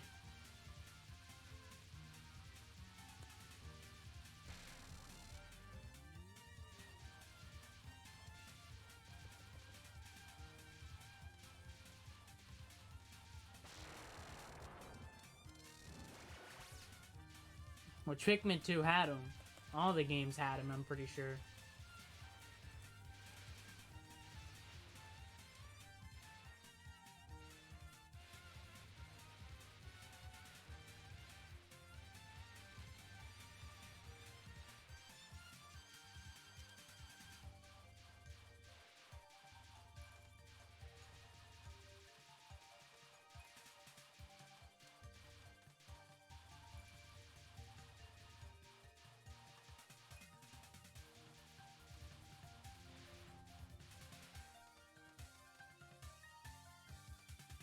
Yeah, it's like, I don't... unless I know where the bomb rocks are, even if I do, there's a... Oh, I knew I was kind of stuck there. Like, there's still a limited amount you can get in a certain time period, and they're all scattered all over the place. And I find it annoying, because a lot of those stone walls that you break down with them take, like, 9. They take way too many. And it really annoys me. Like, take away that day limit. Just say, you know what? You can last for however long you want. I'd enjoy it a lot more. Because I'd like to just, like... I'd spend, like, 5 in-game days breaking those down if I didn't have to worry about that. Because without it, I break down maybe a wall. And that's it.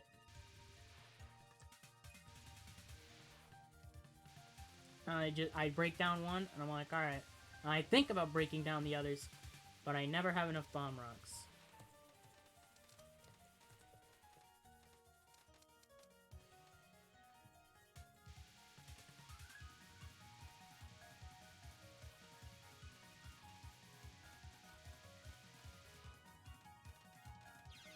Oh wow, I actually dodged, and then I just ran into something.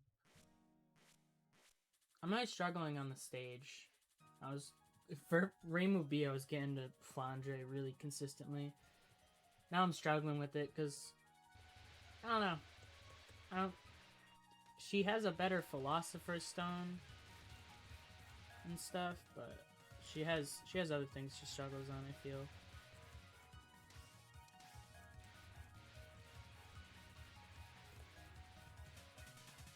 I think Reimu B ends up being the best for this stage, just because of... I don't even know.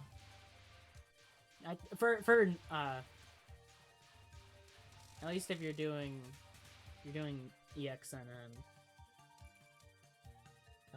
Reimu B is slightly better. They're both really good. I'm just struggling with Marisa A bit more than I should.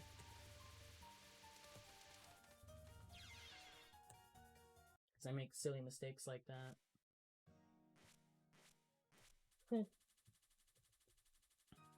Yeah, Pikmin 1, Pikmin 2, Pikmin 3. There's Hey Pikmin. Ooh.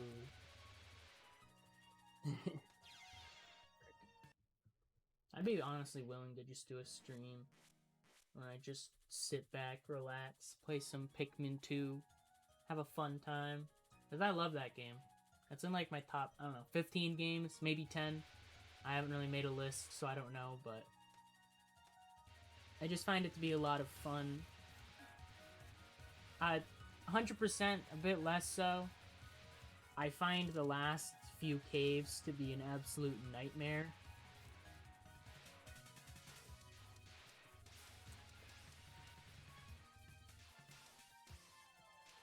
Like for speedrunning, or if I was gonna go for 100% or whatever, definitely makes sense why people don't play Pikmin 2 as much. But I think just sitting down, at the very least paying off the debt, I have a blast with the game. And then I get to like post-game, and I play for a bit, and then I stop, and then I stop for like a long time. And then I come back like months later, and I'm like, I really feel like playing the game again. And then I just start a new save. But there's some annoying things, like I said, the last few caves. Freaking... God. I like that one more time. See what happens.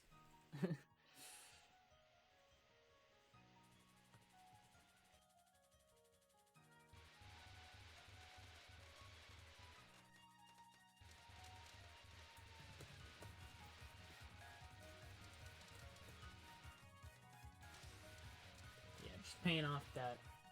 It's fun. Pikmin 1, I played through it in one day one time. It took me like 5 hours. And that was fun. But I don't like the final boss.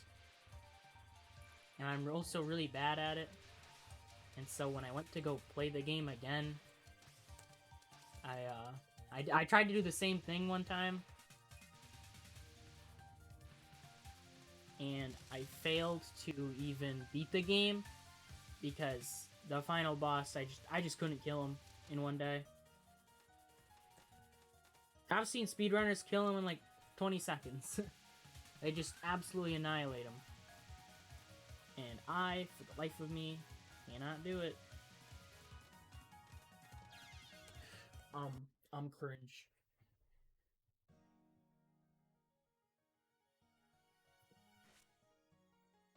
I don't know if it's because I'm not used to Marisa, or because I already did Reimu B today. I'm just kind of like not focusing as much right now. Not because of like what happened with Nue, where I was like, this will be easier, but more so just because I'm less focused, I guess. I'm just relaxing, chilling, talking. I mean, that's fine. I'm still having a good time.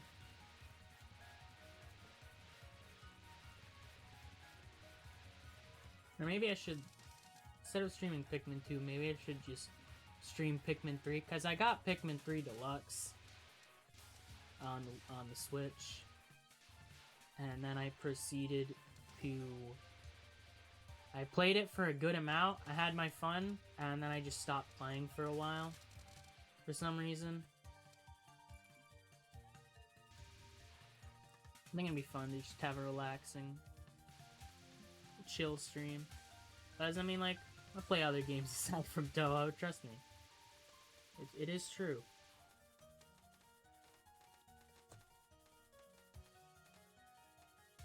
Wowee.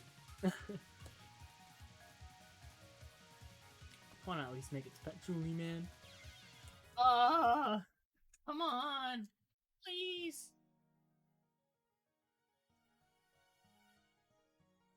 Still mad that Miyamoto himself was just like, Pikmin 4, guys, it's on the way. Back in, like, 2014. Nothing's ever come of it. There was Hey Pikmin. I don't talk about that game. Made by the same people who made freaking Chibi Robo Ziplash, like...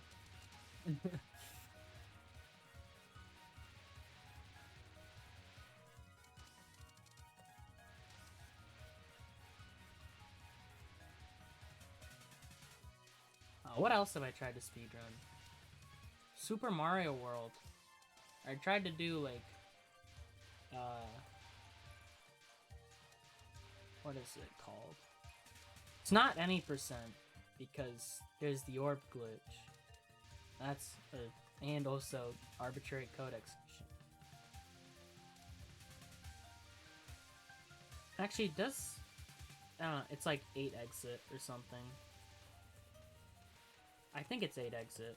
Or it's either 8 or 11. Which is just... It's just the quickest route through the game where you start playing. You get through the first area. You get through Yoshi's Island. I believe then it's Donut Plains. You take 3 secret exits in a row.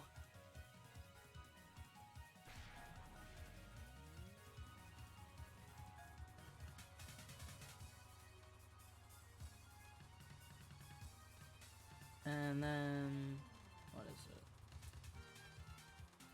it? You take 3 secret exits in a row. Go to Star Road. Take 4 secret exits in a row. And then you take the teleporter to Bowser's Castle. I tried doing runs of that. Half the time I would get to... I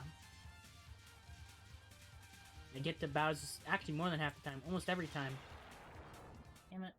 I get to Bowser's Castle, and then I just... die. I just couldn't beat it. I'd game over.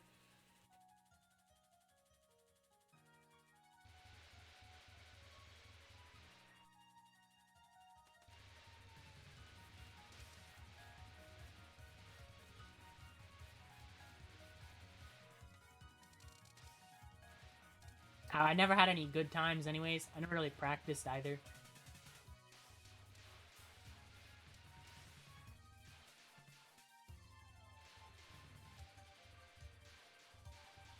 I believe it was...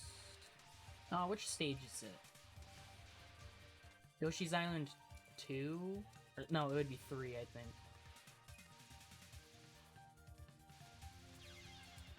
I kind of just trapped myself there. Yoshi's Island 2, 3, yeah, 3. I believe.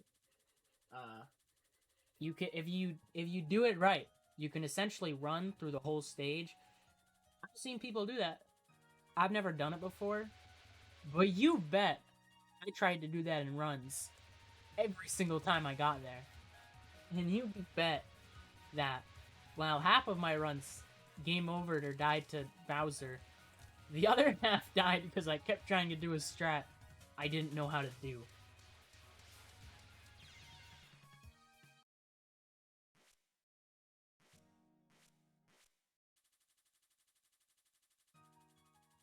And then like the other like 1% would just die to Lemmy's castle.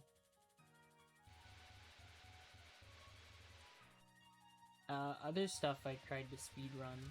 Ninja Gaiden on NES.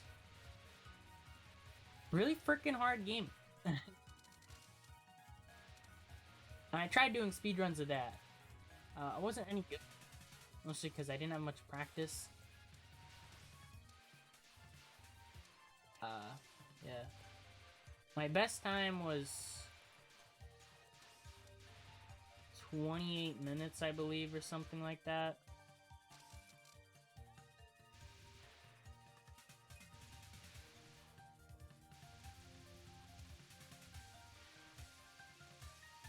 In 28 minutes from a guy who's done that run like 4 times successfully. Not too bad. Keyword successfully, because the way the final bosses work... So what is it? Actually, it's... So, typically if you die in the game, you get sent to the back... You get sent to the start of the screen. Unless you game over, then you get sent back to, like, the act. So there's, like, acts, and then you have stages, and then you have screens. So if you die, you get sent back to the screen. If you die to a boss, you get sent back to the beginning of that stage. If you die to any of the 3 final bosses, you get sent to the beginning of the egg. Thanks for good luck, Jim. Oh wait, I forgot to change the title. Oh no, oh yeah. Actually, no, it's fine the way it is. I thought I was saying, like, Reimu B attempts. Yeah, Ninja Gaiden, die to any of the 3 final bosses, you get sent back to the beginning of that act. Which is already, like, the 3 hardest, stages in the game. Mainly the second act. The second act is messed up. First act I'd usually just run through and it would work out. I never really thought about how to do it. I just rarely ever died there.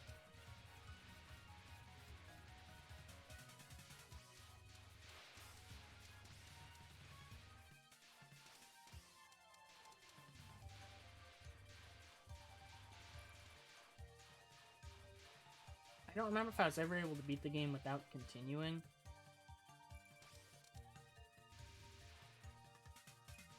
I might have. That 28-minute run might have been it. But most of the time I'd reset, because 1 death to any of the 3 final bosses, and you're back to the beginning of that act. And that's, even to my rather unskilled standards of Ninja Gaiden, that was a dead run. Frick.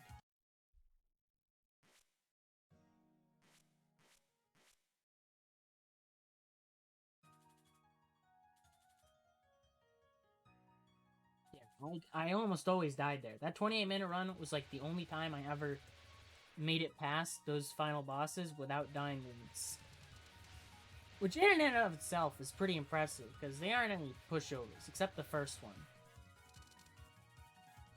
The first one's really easy. especially because you can bring the spin slash in there. And what the spin slash does is when you like jump up and you attack, you turn into this spinning ball of doom.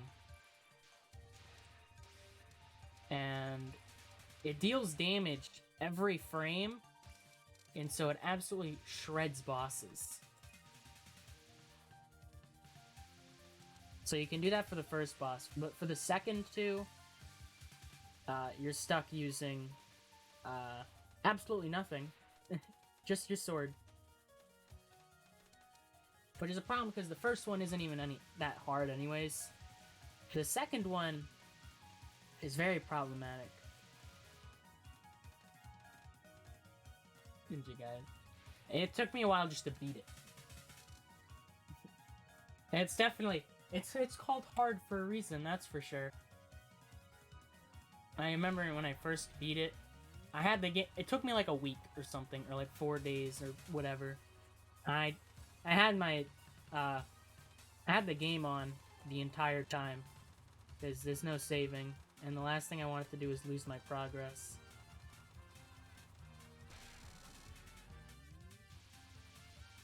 I remember struggling with the Act 5 boss. What am I doing? Oh, I did it. The Act 5 boss a lot. And you see, the strat to the Act 5 boss is you get a full heal before every boss, for the most part. And you do for that guy. And what you literally do is you keep running up, you crouch in front of him, and then you spam your slash, and you just win at some point. Like, you can always do the you can do slash cancels too, which if you slash and then press like down at the same time, it cancels your slash in the air. And so you can do that several times in a row and just absolutely do crazy damage. And so you can do that if you're good enough at it.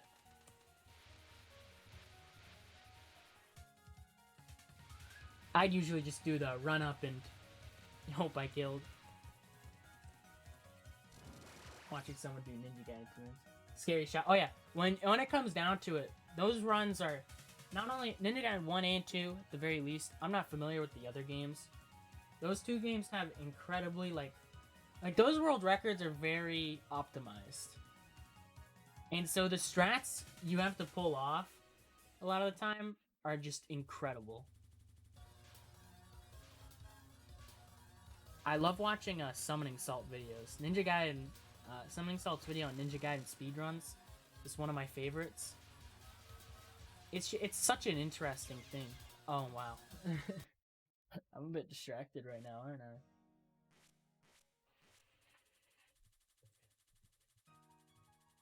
It's all so impressive.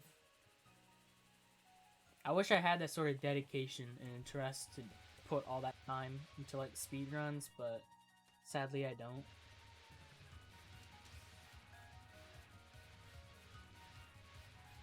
Yeah, those speedruns are just nutty.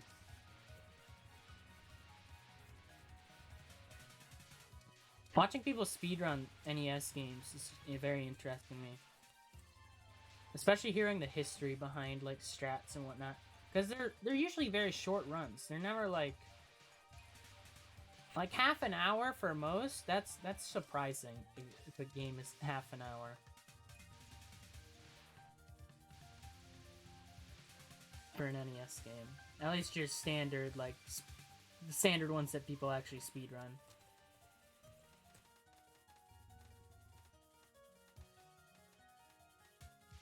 I am rather low on power.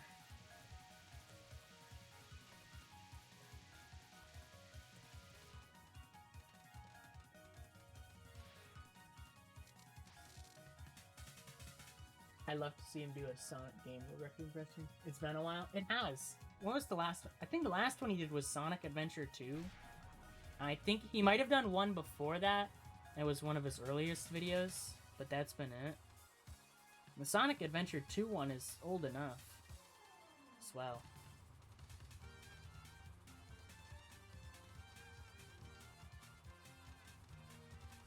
Sonic speedruns have a lot of interesting things with like zipping and whatnot.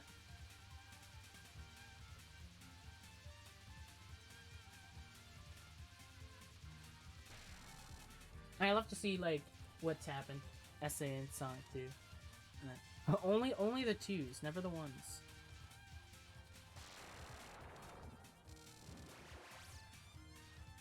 Yeah, his Sonic 2 one is one of his oldest, I think.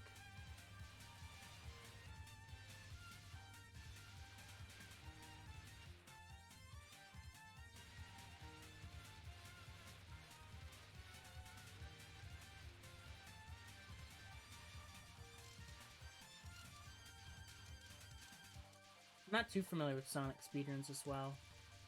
A lot of the time, if you watch someone, it'll be like pretty standard, and then all of a sudden they'll like stand still for a second, and they'll like zip because something pushed them into the wall.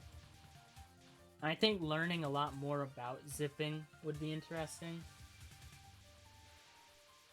And its different applications per game.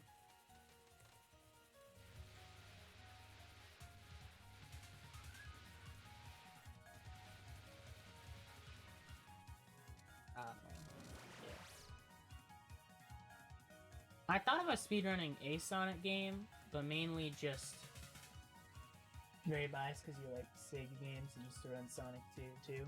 Oh, interesting.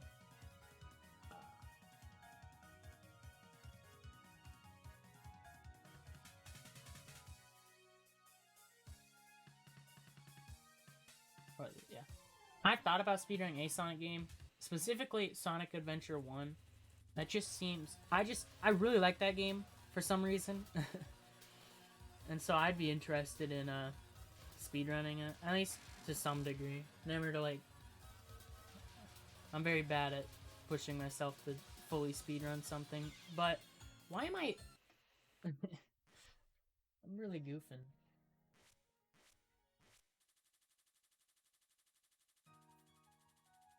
Yeah, Sonic Adventure was really fun. I like just playing through it. I think at least learning speedrun would be interesting.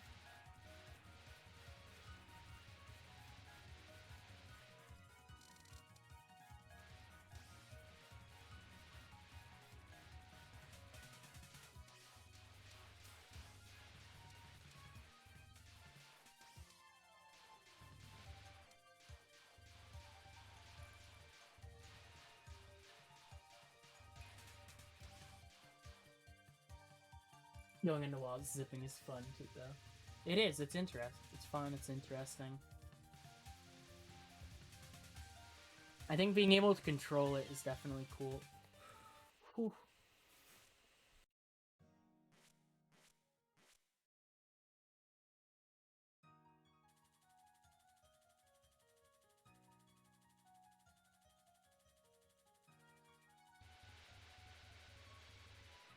I'm pretty sure there's like a lot of clipping you could do in Sonic Adventure. Which, I don't know which game people would primarily speedrun, but I do own several versions of Sonic Adventure. I have the original on Dreamcast, I have DX on GameCube, I think. Well, I know I had it, I don't know, but it's like anywhere around right now. I hope so. And then I have it on PC.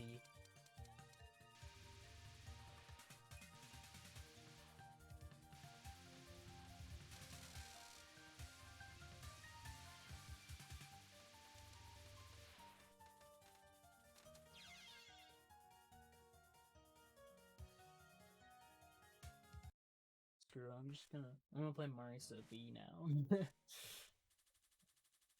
DX is more popular than Dreamcast. Oh, I see. I mean, that makes sense. It is more accessible, and it probably has... I think it probably has even more speedrun shenanigans you can pull off. SA2 run is interesting as well. Yeah, that was very interesting. SA2 is a game that personally, I haven't found super fun to play, but I think watching people speedrun it, or even watching people play it in general, I find fun. That's the thing with a lot of games. Like, there are some games I just can't enjoy playing myself, but I do enjoy watching people play them, either destroying them or just having a good time.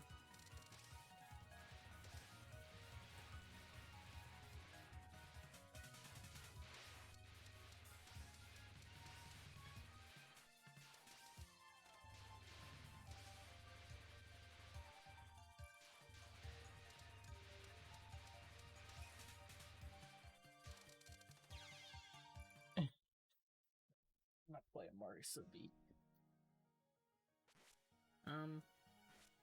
Let's actually... Let's start at the first non. Just turn on, like, Invincible. I'm not wrong, SA2's in the GDQ. I don't think I've actually checked the GDQ schedule yet. I probably should.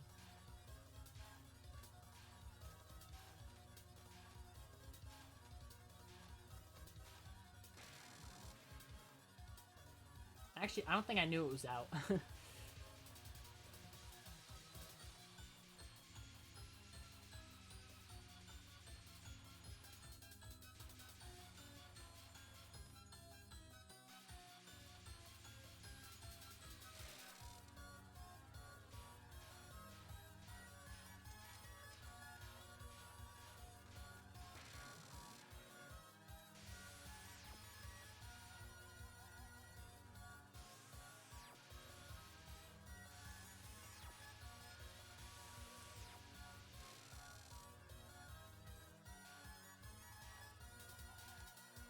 I keep rewatching Summoning Salt videos because I just find them so entertaining. The one that I like the most so far is the Punch-Out one about Matt Turk. That was the first one I watched, and it's the one that stuck with me the longest. It's such an entertaining, like, journey to see and watch.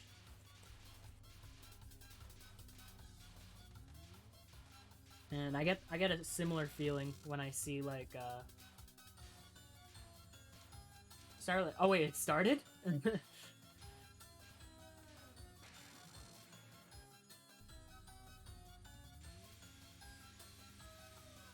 Shoot, I guess I got stuff to do for the past few days.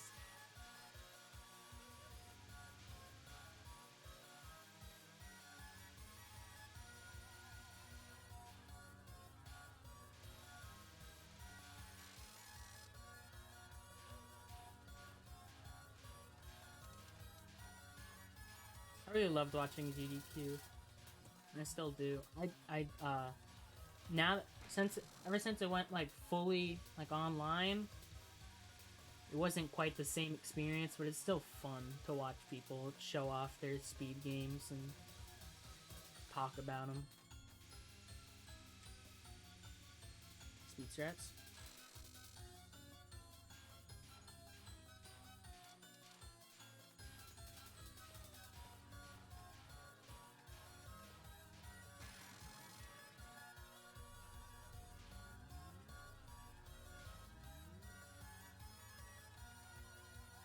It's a good thing it's summer, because I know I sure ain't. I'm gonna be sleeping for a while.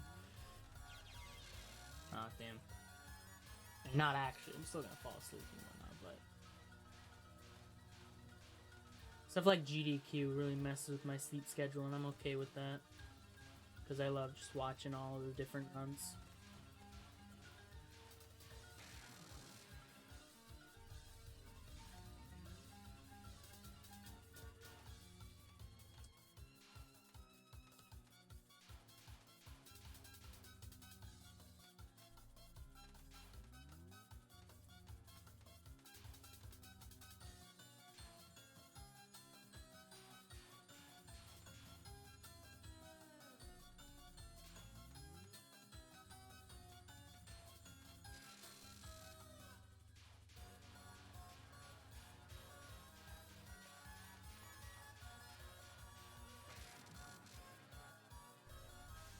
think it's kind of funny how I feel about speedrunning and stuff like that, because I myself can't spend like all that time doing stuff like that, you know, speedrunning and whatnot, a lot of the time, as I just struggle with keeping focus and attention on it, and not just being like, well, time to not do it for like 8 years. But I can watch people do it all day long.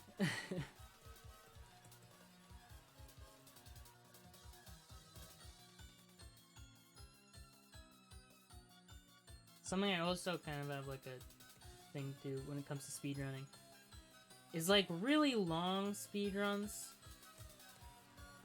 Sometimes I care for and sometimes I don't. It depends. I usually don't care for RPG speedruns all that much. There have been some exceptions. I stopped Paper Mario speedruns of like either Paper Mario 64 or 1000 Year Door. I really love those. There's a few others that are interesting, and I can't really think of it. A lot of them are like, I was never a fan of long runs. I like them in certain ways. Like, if you're telling me someone's gonna speedrun a Final Fantasy game in like 8 hours, I'm falling asleep. I'm not too interested in that. For me. But tell me they're doing 100%. Suddenly, you've caught my attention. I don't even know what 100% of a Final Fantasy game would be and what that entails. But something about 100% speedruns catches my eye. Makes my neurons, my funny brain cells just tingle. My monkey brain sees 100% and goes wild.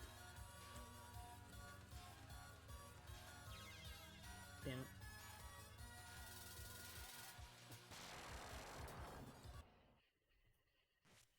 Alright. What I learned of that is I don't know how to do Starglow Break, and I don't know how to do QED. What kind of QED went fine?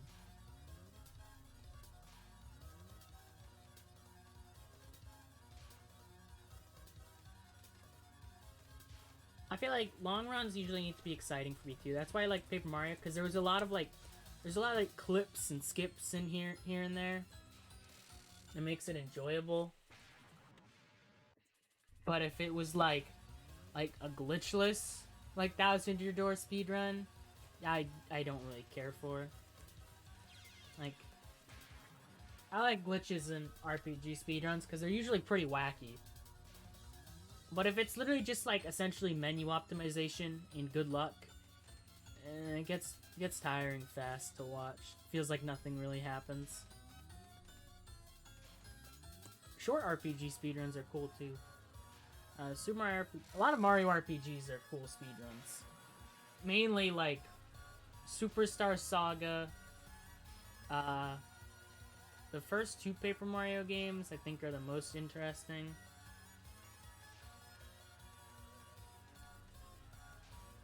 And Legend of the Seven Stars. Agree, yeah. Although, when it comes to like later Paper Mario games, like again, like I said, 100% makes my brain tingle. Like, there was Sticker Star 100%, and I watched it. It was like long. It was a long speedrun. At least it was like, I don't know, 6 or 7 hours. It was long. There's a lot of grinding. But something about just like, the guy didn't even speak English. He was German. I think, at least. I'm pretty sure it was German. And I still watched the whole thing, because it's like, I think seeing it multiple times would be less interesting to me.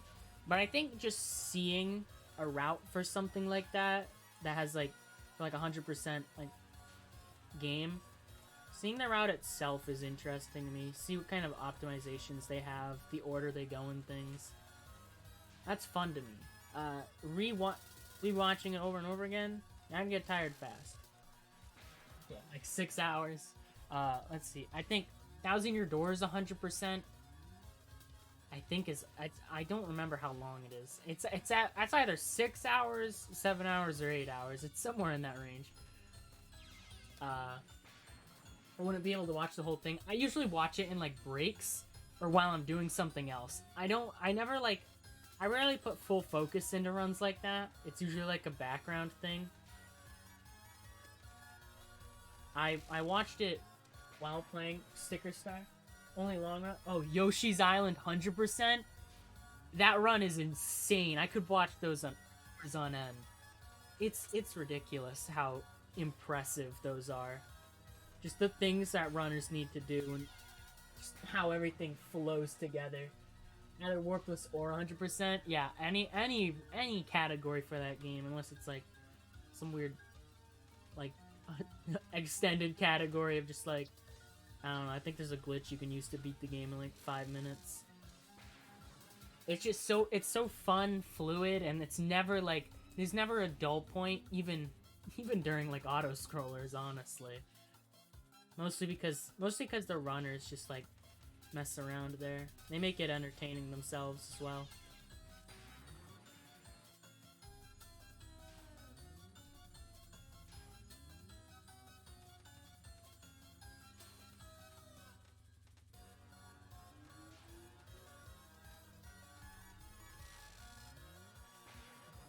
Watching people, they had 100% Yoshi's Island at GDQ at least once. I watched one done by Trihex, and wow, that's easily like a top 3 GDQ run. It's beyond interesting.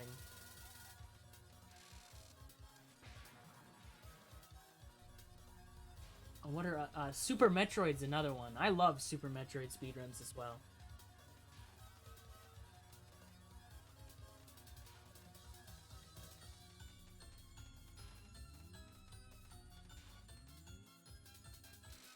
Although those ones aren't too long.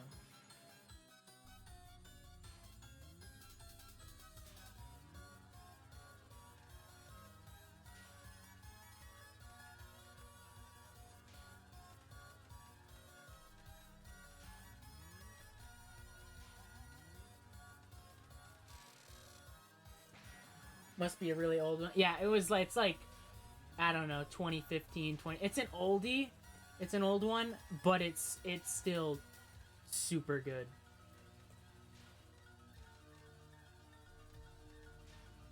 I didn't watch it live because I don't even know if I watched like, I think I figured out about GDQ afterwards. And so I was just watching like old VODs, and that one caught my attention.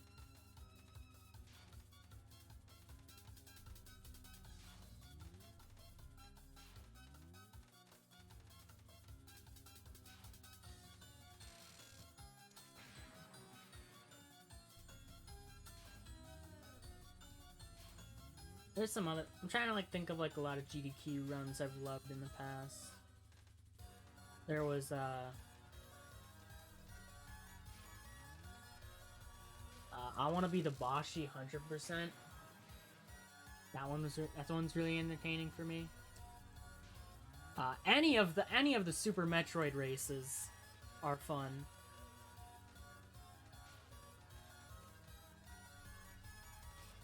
I mean, that's how, like, that's the whole save and kill the animals thing. That's like one of the biggest GDQ events, if not the biggest. And recently they don't seem to have had it, at least not as often, but it's still such a huge thing.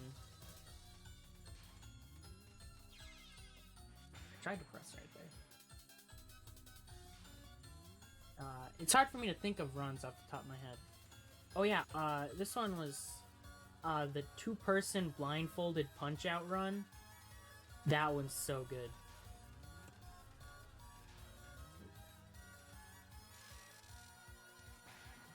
That one wasn't too long ago. I was like, maybe 2019.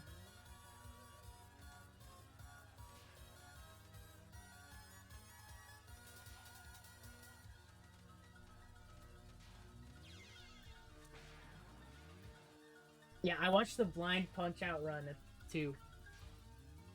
I watched that one live. It's insane. Blind speedruns or even playthroughs are also just super cool to me as well. I mean, I can't do anything blindfolded. Remember doing commentary for Super Metroid Impossible for a restream? Oh yeah, Super Metroid Impossible. I remember, yeah, probably Oats and Goats who did it. Super Metroid Impossible and Kaizo Super Metroid. He sort of speedran both of them, but I think his main goal usually was, in the end, it was to do 0 death of both.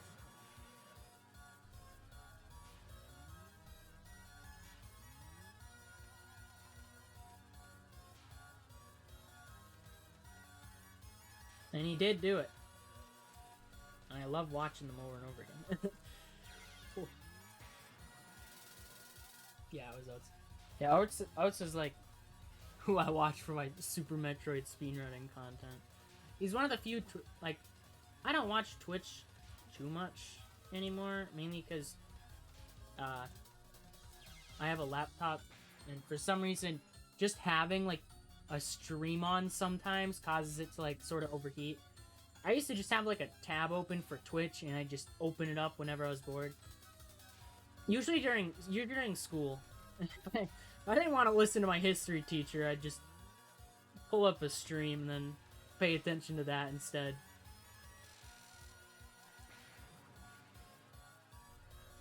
But now that it's summer, I put my time more to other things. And so unless I'm playing something where I can easily, like, sort of multitask with that, I tend to not have anything on the background.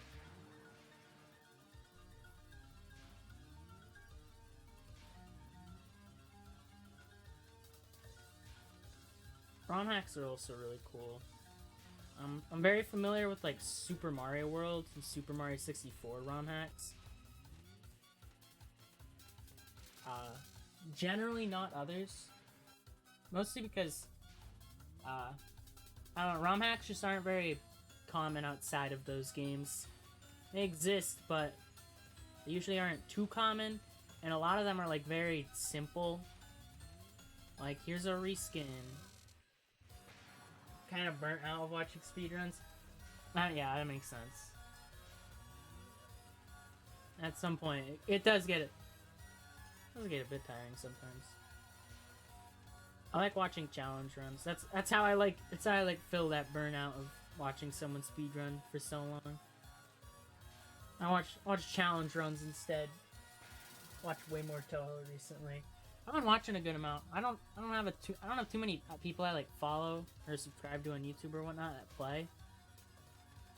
So I haven't been watching too much. Mostly been playing myself. Every once in a while I'll pop into a stream. Usually won't say anything because I'm very, very shy when it comes to stuff like Twitch chats.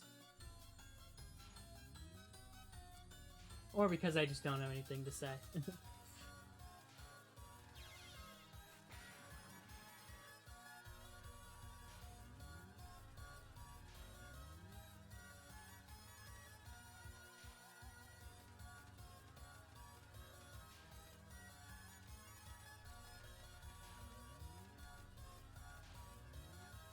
Tend to watch, like, Big Lurker. Yeah, for a while I lurked in everything. Any sort of, like, stream or whatnot. I was silent. I was a very silent viewer. Now I'm a bit less of a lurker. Sometimes if I'm in a stream, like, sometimes when I'm in, like, if I watch, like, a Toho stream and I know something, or I have something to say about whatever the streamer's talking about or something, I'll add in. But I usually won't do much than that. I'll throw a couple of comments in there. Don't say anything else.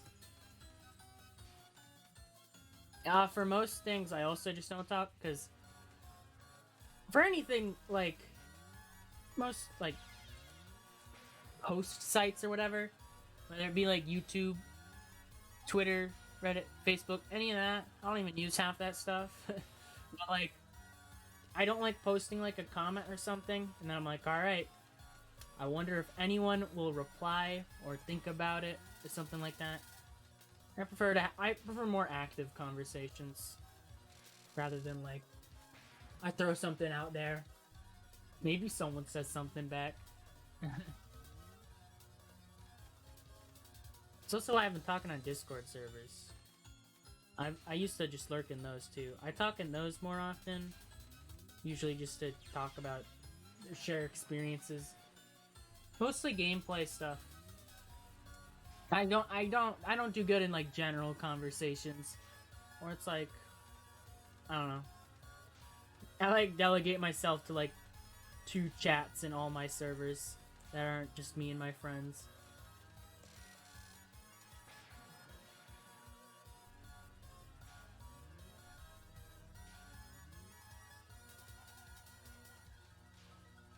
I find it fun to talk about these games because in the servers I'm in, there's like a very wide range of skill that people have.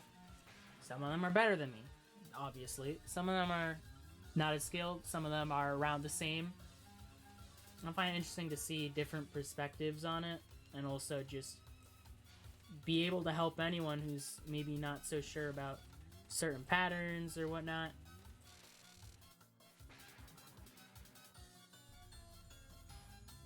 I find that to be one of the most enjoyable things, just to try and help people out. Like, you know, like, oh, which shot type is the best one? How do I do this pattern? It's like, well, let me tell you.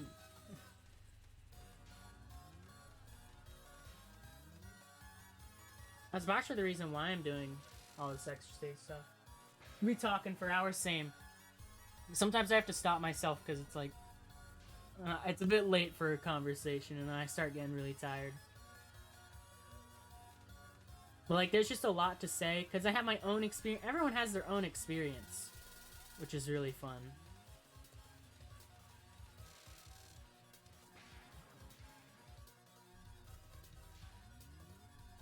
And while I haven't been playing overall for a super long time.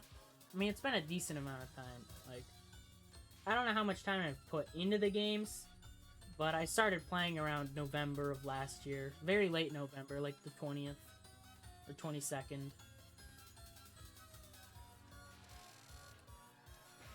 It's a long journey. It is, and that's one of the reasons I enjoy it. I was like, I set a goal for myself, and it's not like, all right, time to do this. It's like, I have like long-term goals, short-term goals. I can't speak.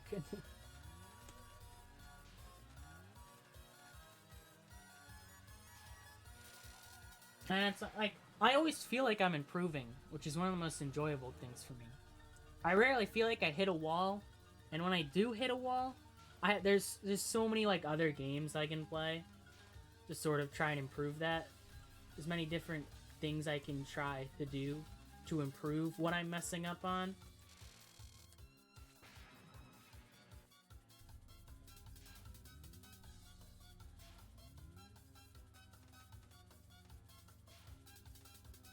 And one of my main goals is to do every single extra stage, no miss, no bomb, preferably full spell, with every shot type. It's a long plan of mine, but I always feel like I'm improving every single time I do one, or I do another 1cc, and it's really enjoyable. It's also gotten me into the habit of being willing to practice for something.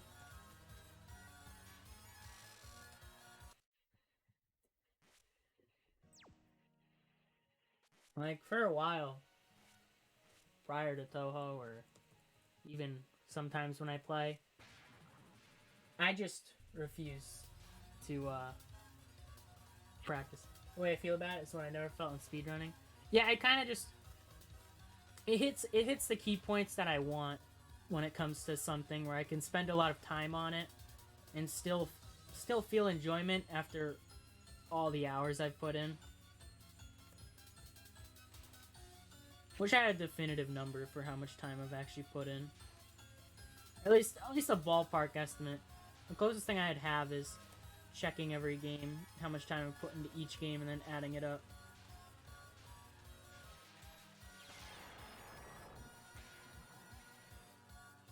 It's just something I've had a lot of fun from start to now. Different things that are enjoyable, whether it be no bomb, 1cc, just trying to clear the damn thing. This.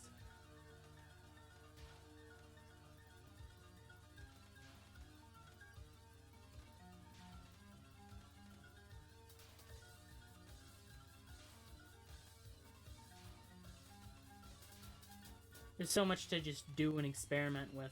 That I never feel like I'm truly stuck. I always feel like there's something else I can do, or there's something else I can try. There's a lot of stuff to do. There is. I plan to do most of it. I have like a checklist thing on like Google Forms or whatever. And my goals are perfect extra with every shot type in the series. And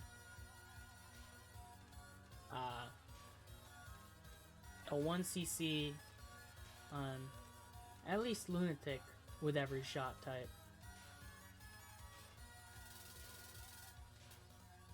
The checklist accounts for more than that, but it's just like there's a lot.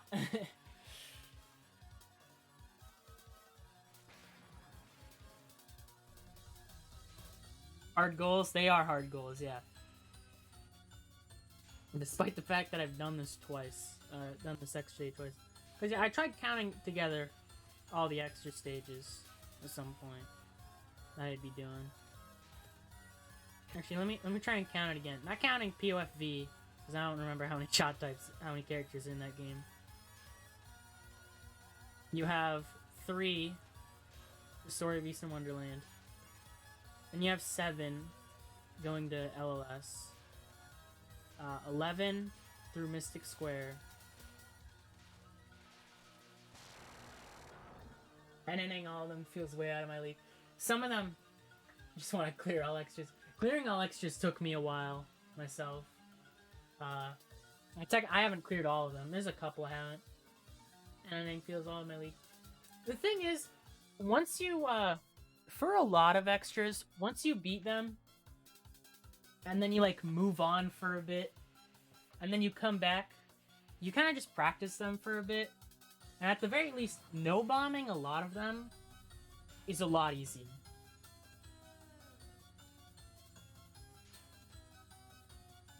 It definitely takes time though. Like it's hardly something you just pull out of your ass one day and you're like, well, moving on. Because my first extra stage that I did this with was Perfect Cherry Blossom. Extra, no miss, no bomb, no border break. I did that after just a few, so I did all normals, and then I did all extras for the most part for both of those. A couple of games like PODD or GFW aren't really there. But I did all extras. And then after a few hard 1ccs, excuse me, I decided why not go for I was messing around with like the extra stage, and I was able to do no bomb pretty easily. And I was just like, alright, I wanted to see if I could do no miss, no bomb, no border break. It took me a while. It took me 10 hours of like practice and attempts, but eventually I did it, and it's really satisfying. That's one of the reasons I do it. Even when it's easy, because I've already done it a few times, and I'm doing it with a shot type that's less problematic. It's still satisfying every time. I want to do Ion Extra because of Moko. Ion Extra was the first one I did. I don't remember why.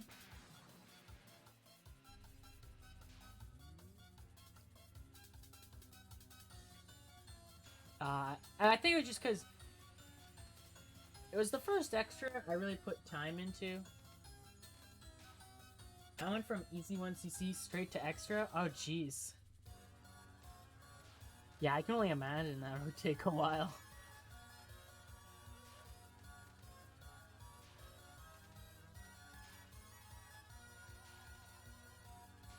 I first unlocked extra through an easy 1cc. Because I played through EoSD. I didn't ever even beat it. Mostly because I didn't know how to do certain things, like focus. And I moved on to Perfect Cherry Blossom. I beat the game on normal. I went back to 1cc it on easy because I wanted to unlock the extra stage. Because I was like, wait, why couldn't EoSD unlock it through easy? And then I could barely make it to Ron herself, much less anywhere in that fight.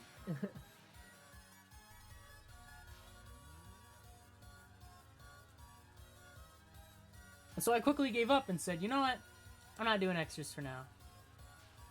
And then I started going through all the games. I beat them all. And then I went back and 1cc'd them all on normal.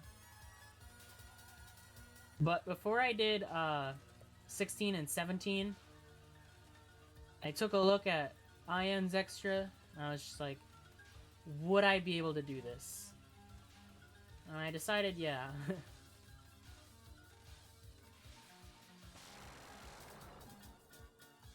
So I went to attempting it. It didn't take me too long. I spent a good amount of time in spell card practice, which helped a lot with how long that would have taken me without it. And it took me a few tries. I got a bit lucky, but I also spent a good amount of time trying to figure out every attack and then cheesing a few of them. It's been more than a year since my first extra clear. Time flies. It really does. Recently, I didn't realize it, but a lot of the time, I've been spending a lot of time grinding. So the overall time, I generally do things a bit fast. It took me, let's see. I first beat the games. And then about 2 months later, I started getting 1cc's. And then about 2 months later, I started clearing extras. Oh no, wait, I think I did most extras and normal 1cc's in like 2 months. Because like I said, I was really on that grind. A lot of them only took me like a day or two. The longest one took me was Lol K's extra and Lol K's normal 1cc because I used Reimu, so I had a lot harder of a time than I needed to.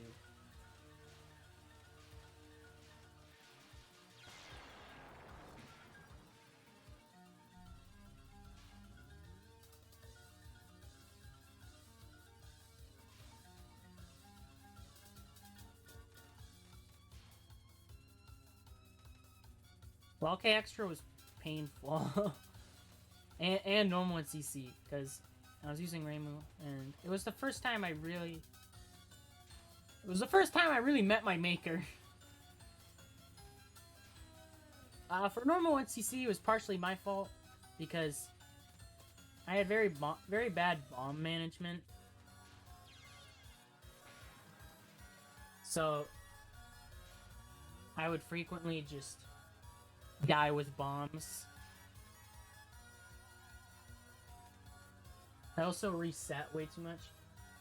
Technically, you haven't 1cc Lol K normal. There's not even like a huge reason to.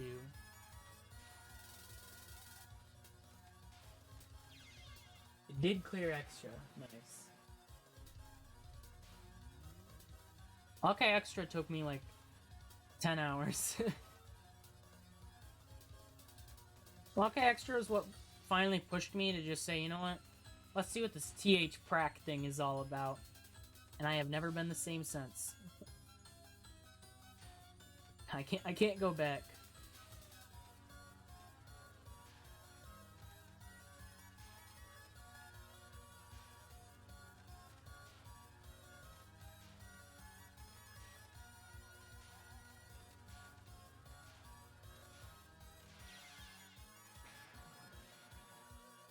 timing with it. Losing it. Lunatic Impact is stuff in nightmares. You got that right.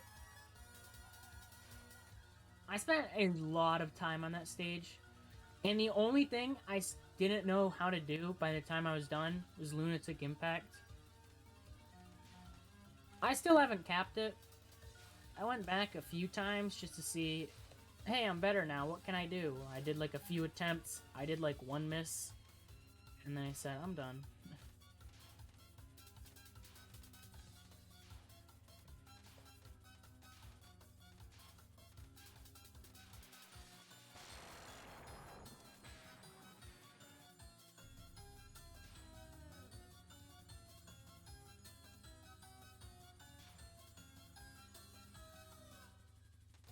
Lunatic Impact was like, I'd get there, and I'd be like, I sure hope I don't lose all my resources. I'd die like 2 times, I'd use up all my bombs on those lives. I'd move on, and hope I could clear.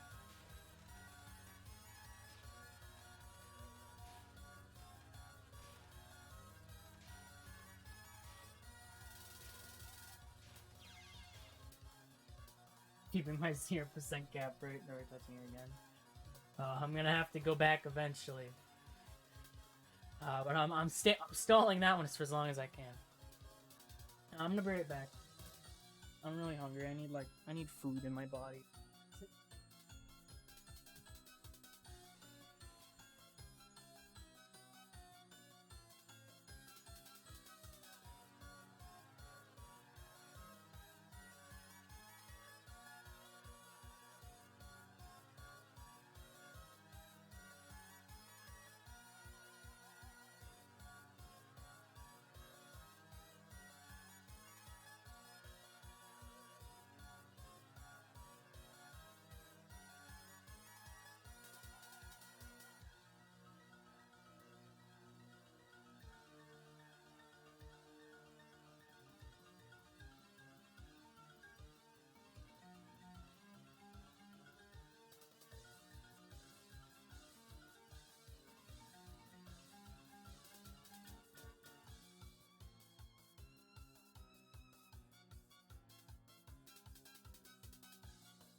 Alright, I'm back.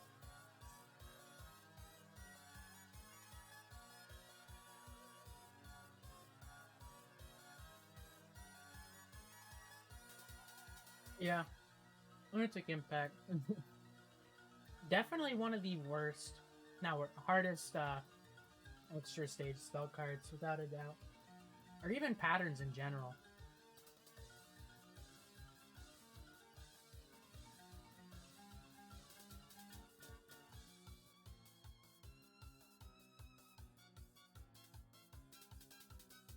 I don't know if it's the hardest, mainly because you can practice it and get some level of consistency. It's still really hard. And I haven't gone to that consistency, so I can't say much, but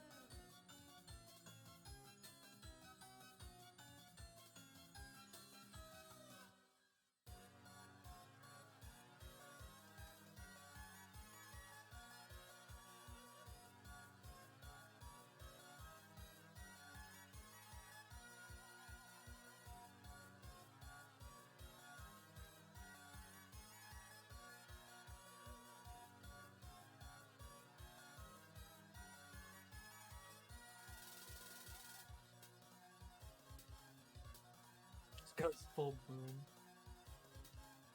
My inner eye like unlocked when I was doing clears, because during my clear of that stage, I played really well on it. I died 2 times, so thank gosh it's not like that extra. Yeah, it feels good to be able to move on.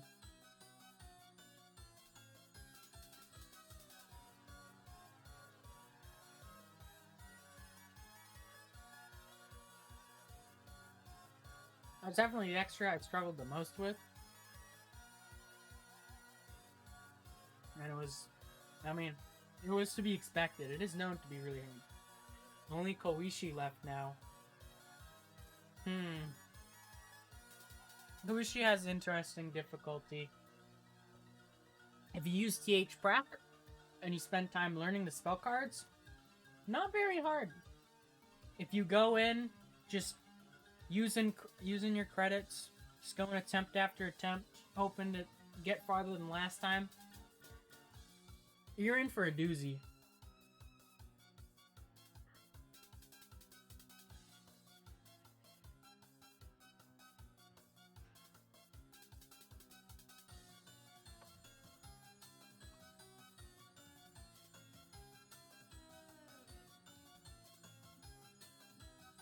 What's up, Baconator?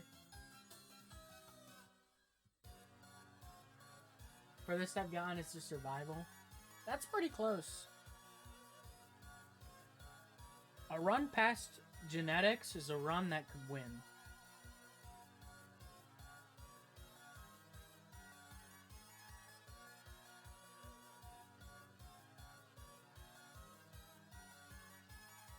Yeah, getting to survive is huge, because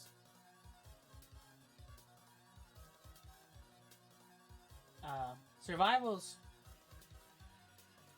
mostly like, there's like 2 main hard parts of the survival, and you can at the very least bomb them. And the final isn't too difficult, although it can be easy to mess up on.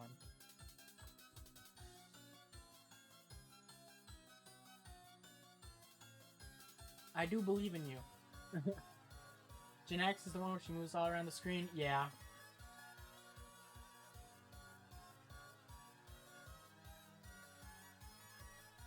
I find it to be your hardest spell card.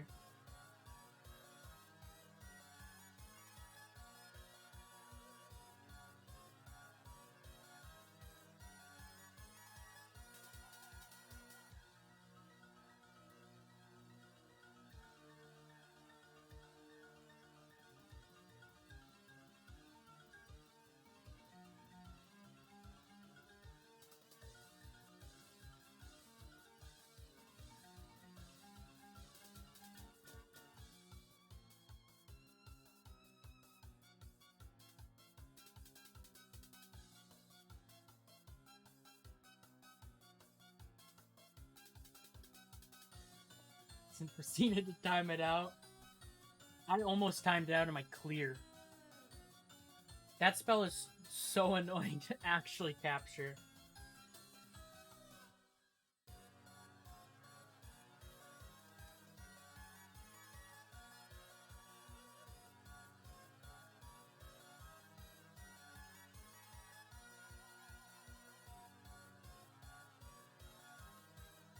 Bomb it a ton.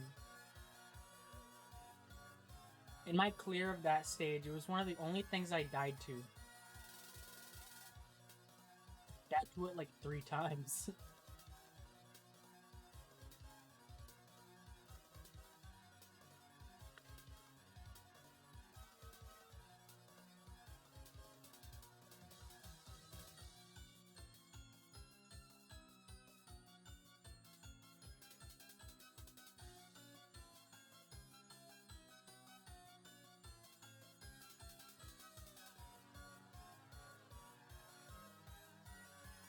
Because of how genetics works though, with practice it can be consistent, because she like charges at you and there's like a sound cue for it.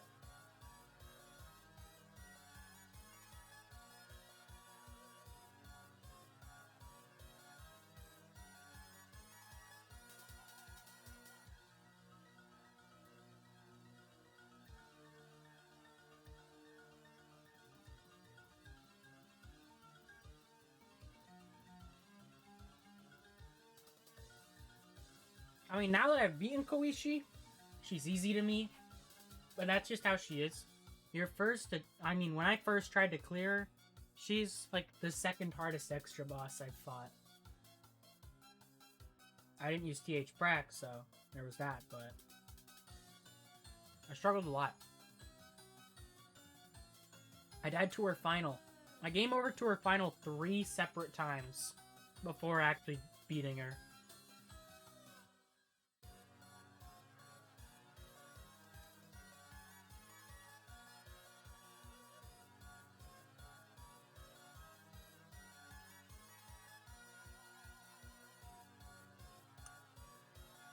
Although now I have like a 2 miss no bomb on that whole stage. One of those deaths being very early on. Before Koishi, actually.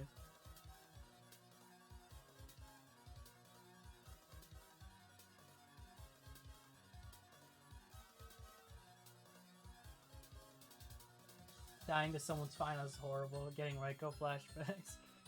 Oh yeah, which finals? Final Blast runs to several finals. Just clears. Lost to Moko's final somehow. I lost to Koishi's final 3 times. Never lost to Nue's final somehow.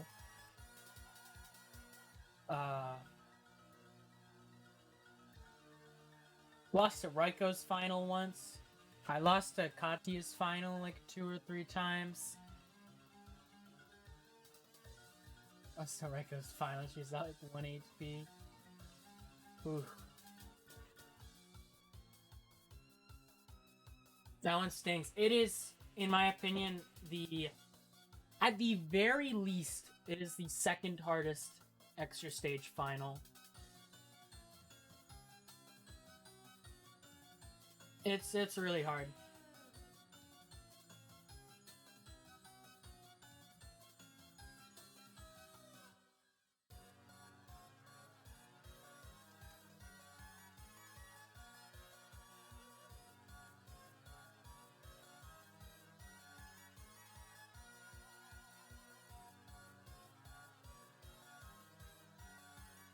Alright, I ate a bit. I think I'm a bit more fueled up, maybe.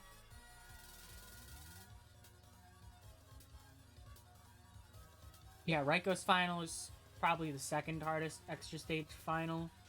Not accounting for shot type. First hardest would be the one you are looking at right now, in my opinion.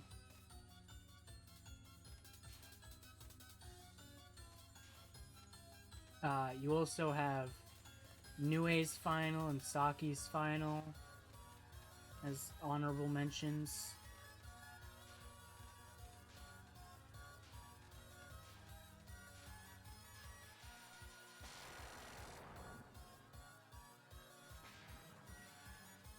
I never lost a run to Flandres, because not only did I have good resources coming into it when I first got here, I also just bombed during the hard part, and then I just ended the spell card there. Nue's, I'm in awe that I made it past that stage. Nue was an absolute pain in the butt, because I didn't use Sanai B. I used Reimu B in that game. And Reimu B has some big issues. I think I've died to most of them, but Reiko 1 still hurts even now. Even if it was a Yumi. The ones that still hurt me are the Koishi ones.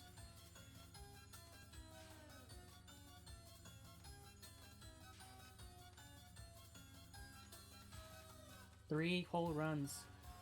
Saki's was very minimal to me, because, like, I don't know, it was like midnight. I had already beaten Suiko that night. I was in a call with friends, but it was too late to do more attempts. I was getting really tired. I lost to her final, and I'm like, whatever.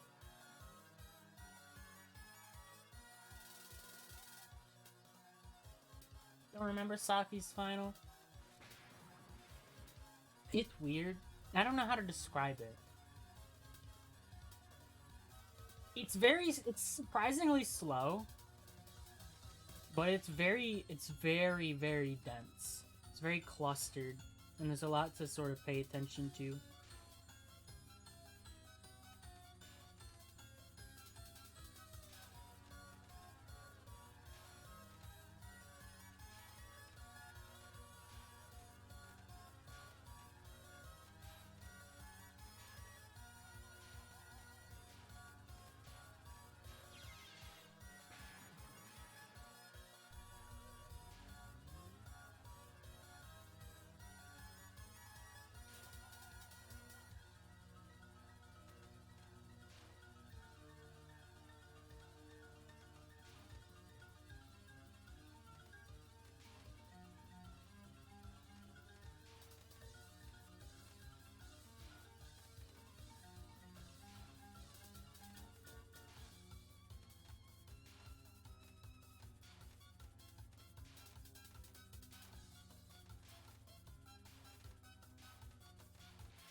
The thing that's nice, though, or nice and bad, is that when it comes to those four extra stage finals that I mentioned, only one of them is. So if you're using, well, no, what is it? Since I'm gonna be doing all shot, I already did Reimu A with, Flandre here. That's not a great QED, but it's doable. It's way more doable than, I mean, not way more doable. It's less doable than all the other shots, but it's passable. Raiko's is very problematic, but it's not unbearable. Nue's can be very annoying with lower powered shots. Saki's is like trying to do that final with Yomu Eagle or Otter is dreadful. Absolutely dreadful. It's not. I tried to do it with Yomu Eagle like 2 days ago. It took me like an hour and a half and like 80 attempts or something.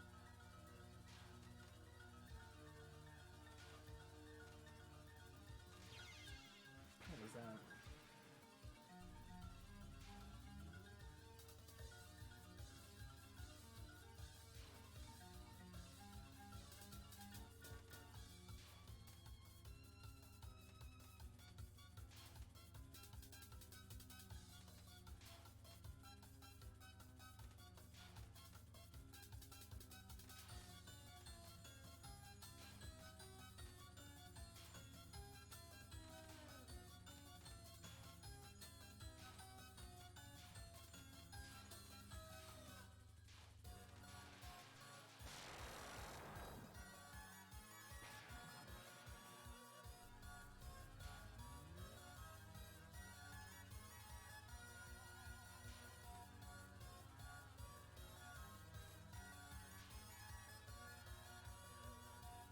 People always said Saki was really easy for an extra stage boss.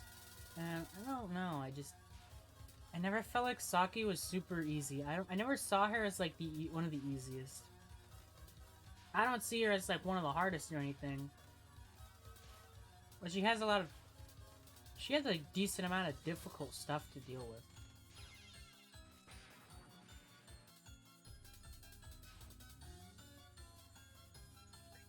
The first or seventh spell being very random, or some spells being very problematic when you don't speed kill them.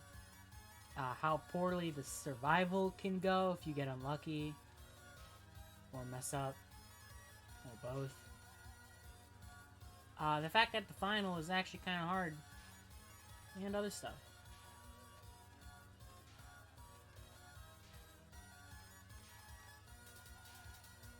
I don't think she's super hard. I think she's like mid-level, mid or lower mid for extra stage standards, but I don't think she's like bottom 3 easies, that's for sure.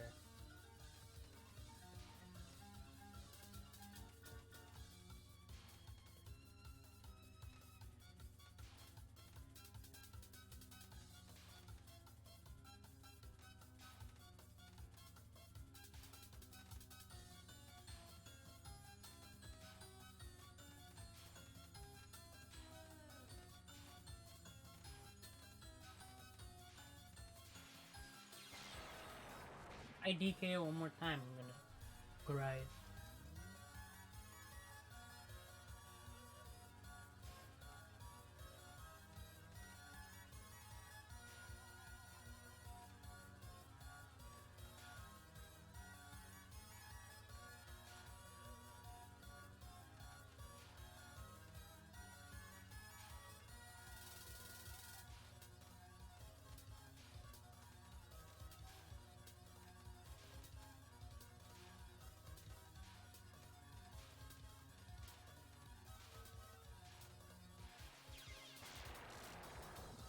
Imagine if the first one you're playing is okay, then you go to the others. Difficulty depends on so much on what you've done before. Yeah, kinda. I feel like even if you did do lol K first, it's like a lot of the extras still have their own like gimmick attacks and whatnot that you have to deal with. Yeah, you definitely have a nice. You definitely be cruising. I mean, for the most part, I didn't struggle with most extras. Mountain of Faith was my second extra, and I did it in 4 attempts.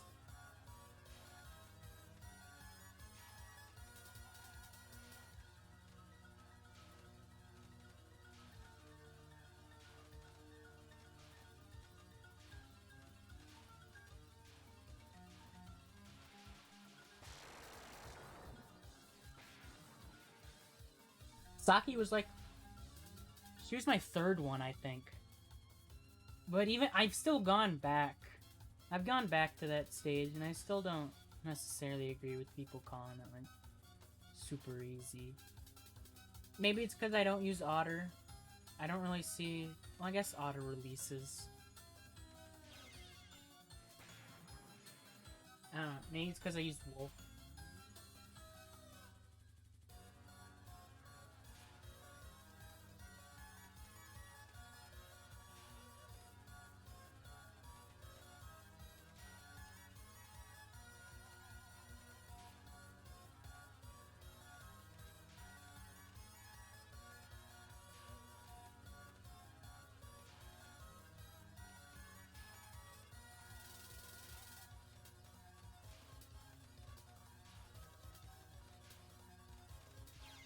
Oh, jeez.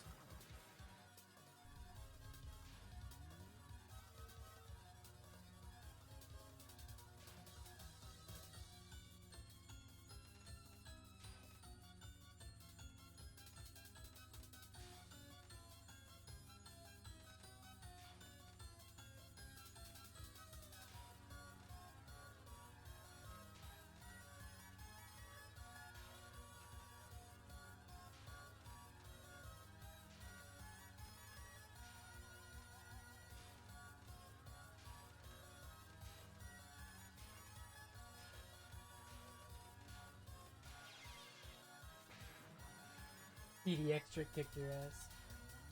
TD Extra was weird. I don't really know how. That stage was what ruined me.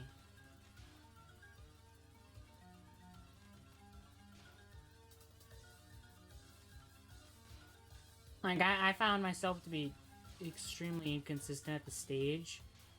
When it came to Mommies, though, it didn't take me too many tries to actually beat her. I may have gotten a bit lucky, because I had a 0-0 clear that probably should have died like 5 times prior. To the point where I had to go to other games, beat those before going back to TD.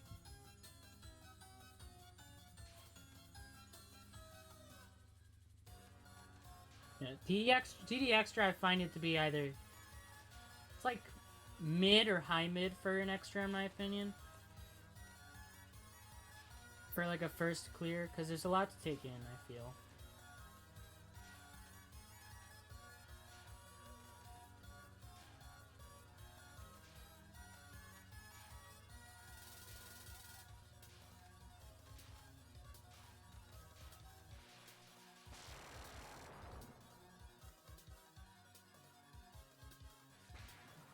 for not being too scared of it, the stage itself. No, I mean Marisa. Despite the fact that my clear literally capped nothing, but that was probably why. Took me a year to beat that. Oh jeez.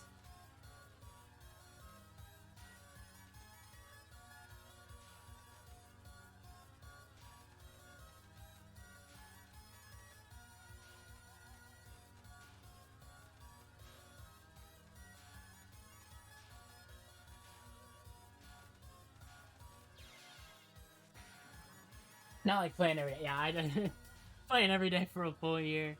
I'd be really surprised if you didn't do it by then. Clearly had to get better. Yeah. Sometimes you just have to realize that. I've had that happen a few times. And sometimes I am too stubborn anyways. When I was first just going through beating all the games on normal, I got to Subterranean Animism. I got to stage 5. I gave up after a bit. I couldn't beat it. I could barely get to Orin, much less past anything in that fight. Same thing with UFO, but I gave up on UFO a lot faster. I just kind of saw lasers and I said, I'm good.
For Lolcane, there was 2 things that I also gave up for the time being.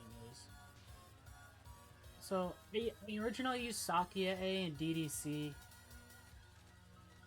but well, I figured out that the knives slow down attacks, and I was much less interested in using her. I learned not to be stubborn thanks to speedrunning. Playing these games is what sort of taught me not to be stubborn sometimes. Sometimes I still am. Mostly because it's like, well, at some point I can probably do it. It's just, it'll take a while.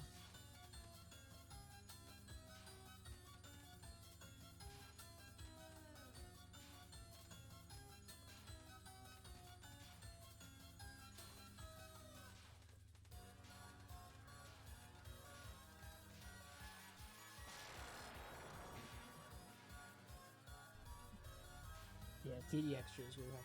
Yeah, the extras that I personally struggled... TD Extra was, like,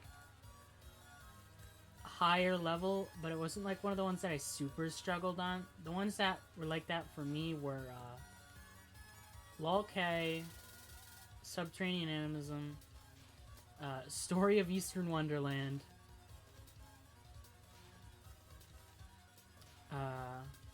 Double Dealing Character, and UFO. Those extras bodied me.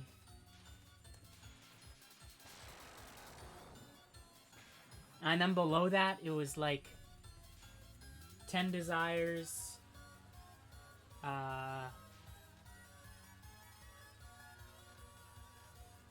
Desires, EoSD, Mystic Square,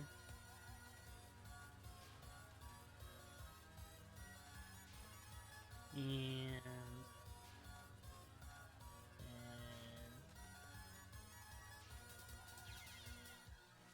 I don't know, like Phantasm.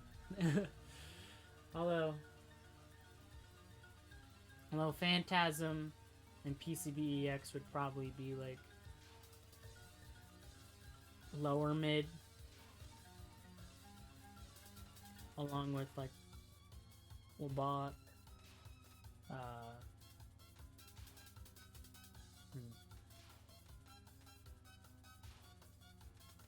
I guess UM.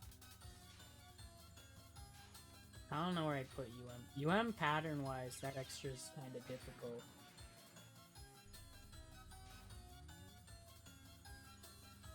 Okay, and TD. Yeah. Raiko really kicked my butt, but I still like that fight. Okay, I used Reimu, so to be expected. Koishi was just... I couldn't do half the stuff in that fight, I swear to god. Genetics was just a wall that I could not overcome.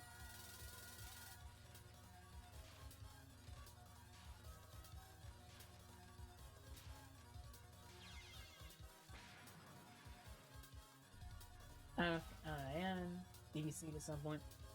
Yeah, that Raiko's one of the hardest extra stage bosses pattern-wise. The thing that makes her easier is just resources. Because you can get a lot of like lives and bombs because of that stage. Because DEC is DDC.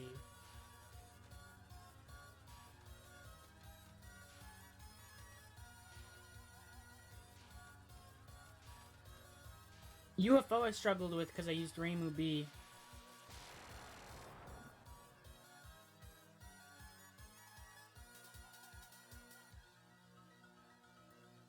Didn't feel like I struggled as much with Raiko compared to Katu or Marisa. Yeah, I mean, I definitely don't think Raiko's harder than Katia, but she still definitely kicked my butt.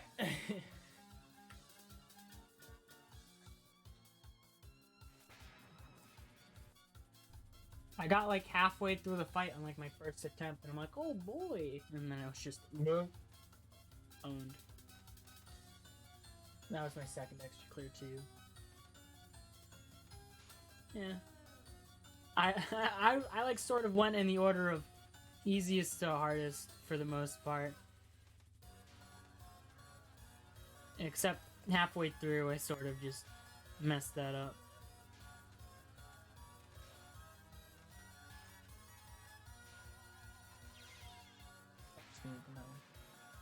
So kinda new. It was really exciting to play extras. And personally, they're like my favorite parts of these games for the most part. I just find them to be a ton of fun.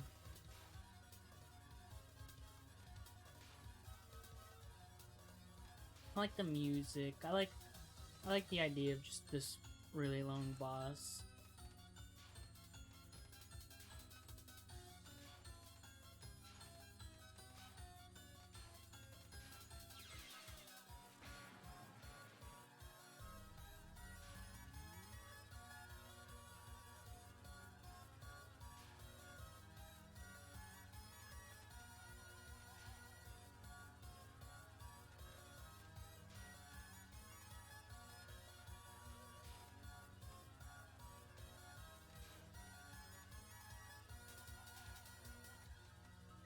Big sucker for extra stages, same.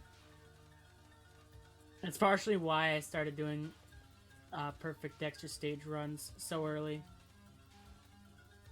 Because I just like them. I've double KO'd like 4 times in a row.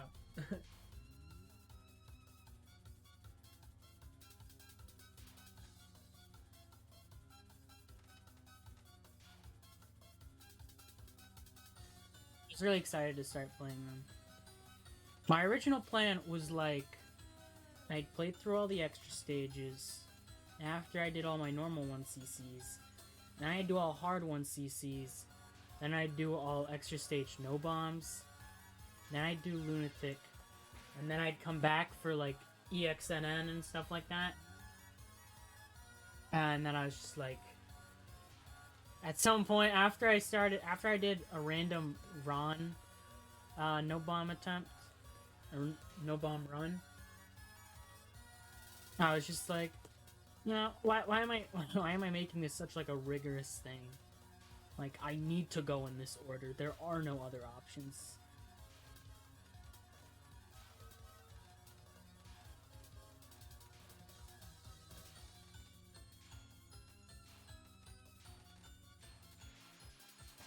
That was a really tight dodge.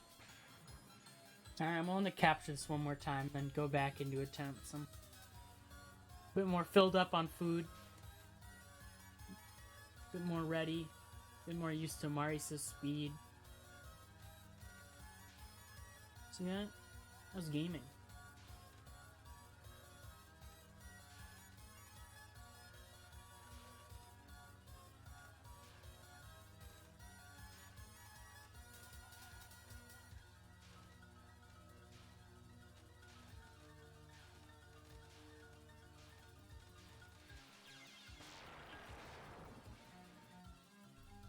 It'll come with that. Yeah, it definitely will.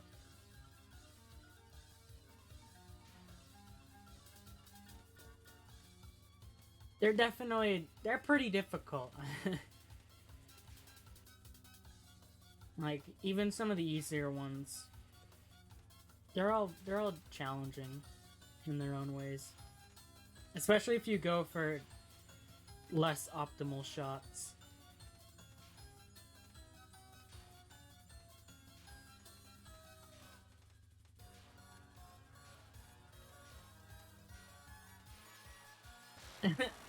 I need to learn to do that. Just stand still. Done.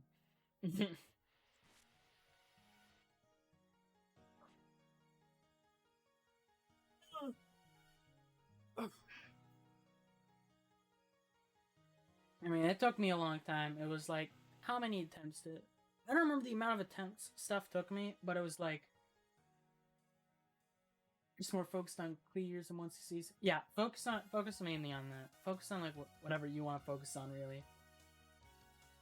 I could have made it through hard 1cc's a lot faster, but I was like, I want to go back to extra stages. And so then it was just like, whatever.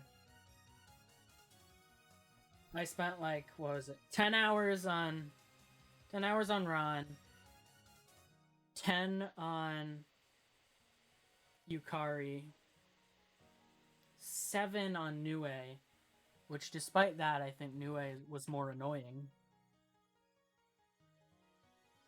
And then, Andre took me some amount of time. I don't know, like 5 hours probably. I had a lot of off-screen practice, so I'm not really sure. Probably took me about 10 hours, but it was basically just like, it was a lot of just throwing myself at UED, trying to get some level of consistency at it.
It's like clear all main series extras except 9.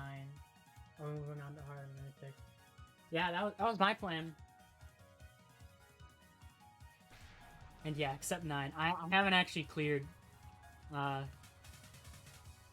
PUFV's extra. I plan to do it eventually. with stall tactics. Oh, cool game. That was awesome. Just create like this wall in front of me. 9's extra is just something I'm gonna do eventually, but I don't know when.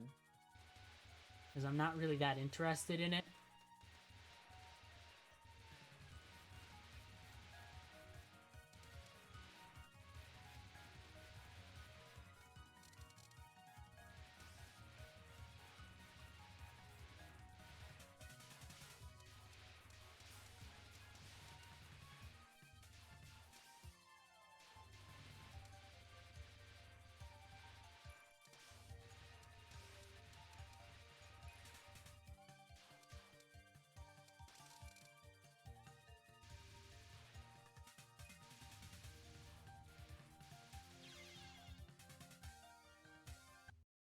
I tried it once. I tried that extra stage once. I was like, this is a weird concept. Like, one hit, that's wacky, and I haven't touched it since. And 9 was that was like 7 months ago.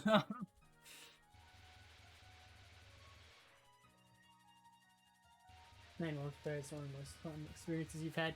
I haven't played multiplayer POFV yet.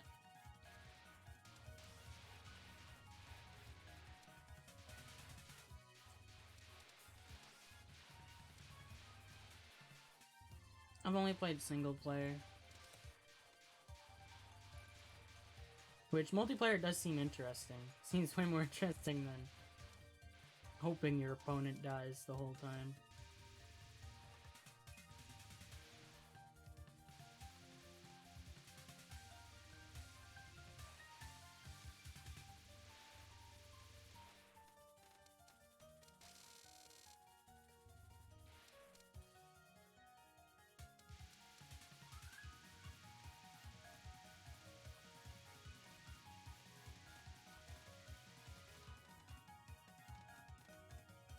I did a hard 1cc of the 9th game just because I could, really. I just picked medicine and then went with it.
That could have been very bad. I was very much on the edge of just getting cornered at the wall.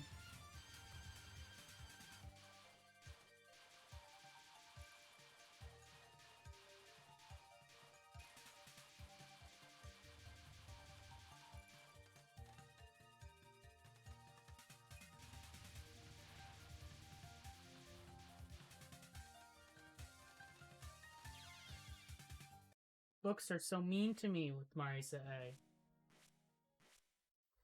Maybe I shouldn't do that strat. Maybe I should just deal with whatever's coming at my face. Sucks that I keep dying there.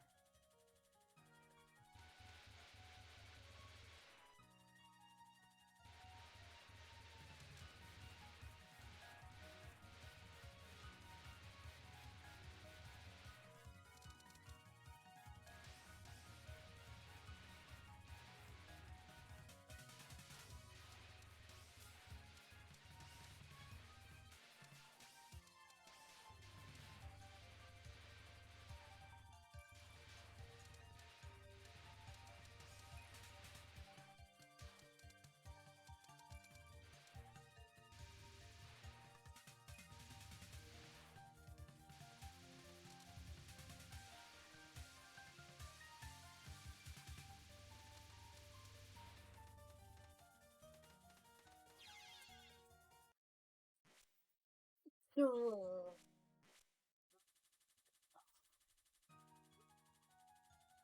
B definitely does a better job at this than Marisa. Marisa is a better Patchouli, but Reimu A just does a better job at stage.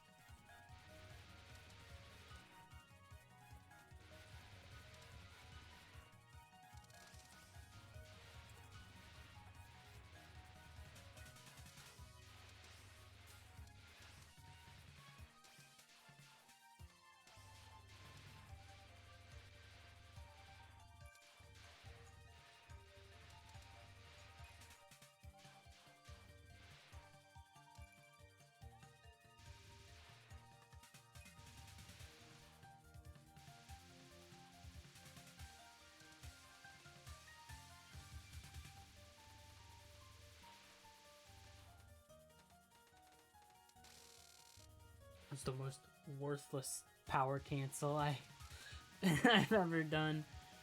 I had already dodged like everything. And then I got hit. I can't do the tight dodges that I try to do as Reimu. This is my speed. I have to really like.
I don't know how much longer I'm gonna stream for.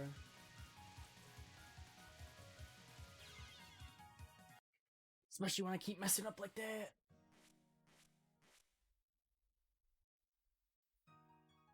I think the fact that I got Reimu B done, I've done enough in this stream to where I can say I'm glad at what happened. I say ain't going too hot. Well, that's okay. It was bound to happen. I'll be sure to get it some other time I stream.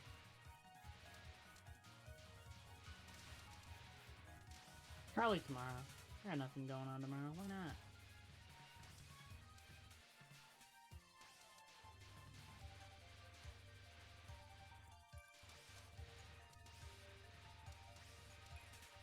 Oh wait, actually I have to work tomorrow.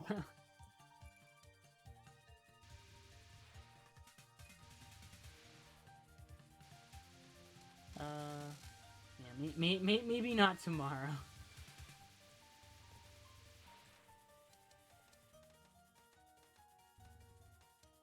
I said I might try yesterday, no, 2 days ago. I might try to stream on Monday anyways, but I think I'll just wait. I'll just wait for Tuesday.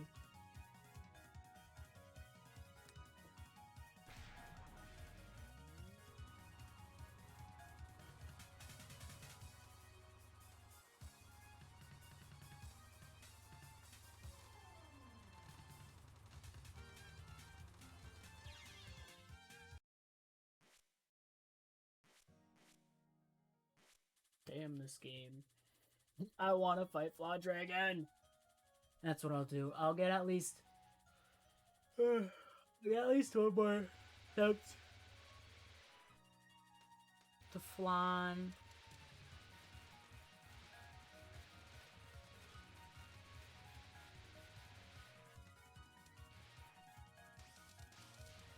Patchy's bullying me.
That was a bit tight.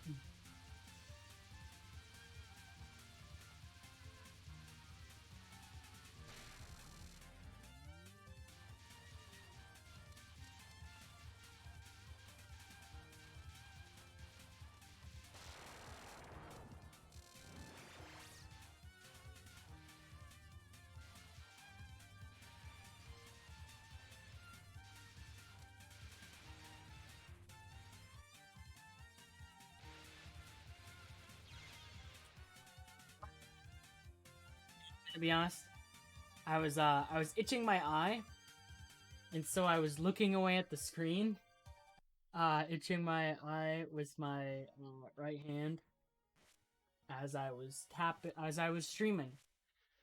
And then I died.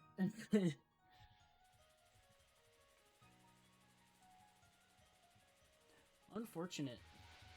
All my fault, really, but still.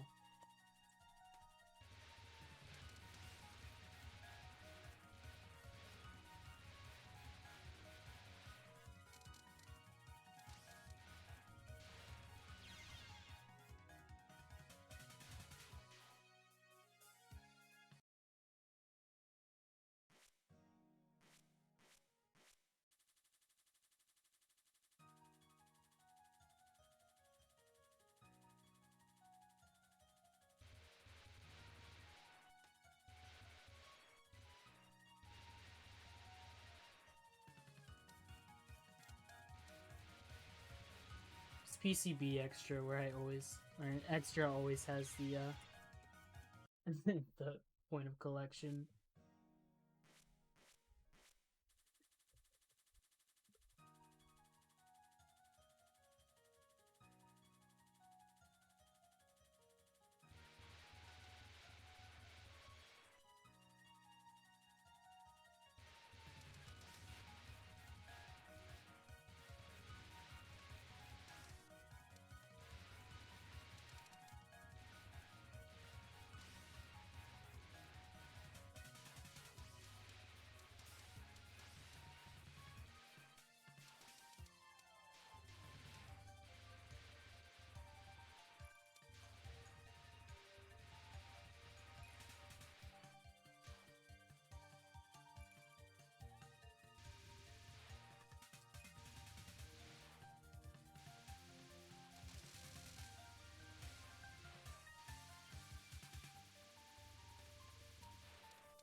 I'm surprised I made it through that.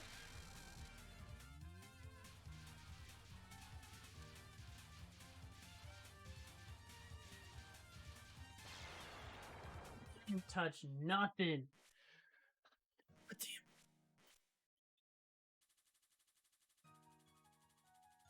Please, I just want an attempt that makes it past the stage.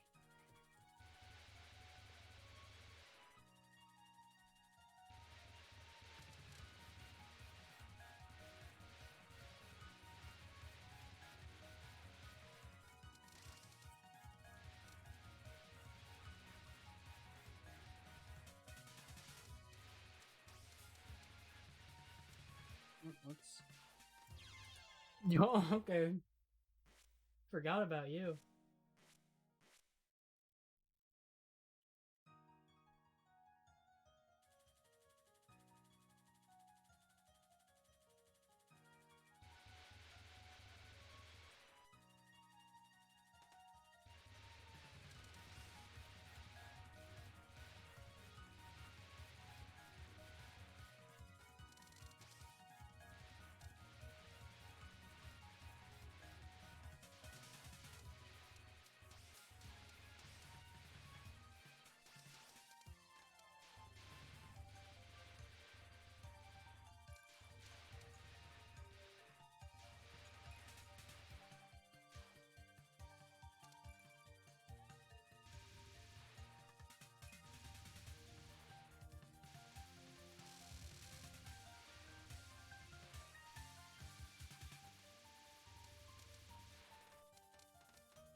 my fault. I got greedy.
Oops.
Alright, I changed my mind now.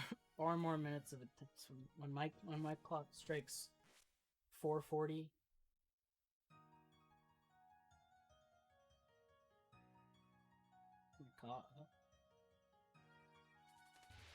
Oh, cool.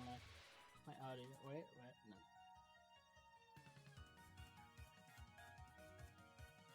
My audio is only going through the left ear. Yeah, I think just like one more attempt or two.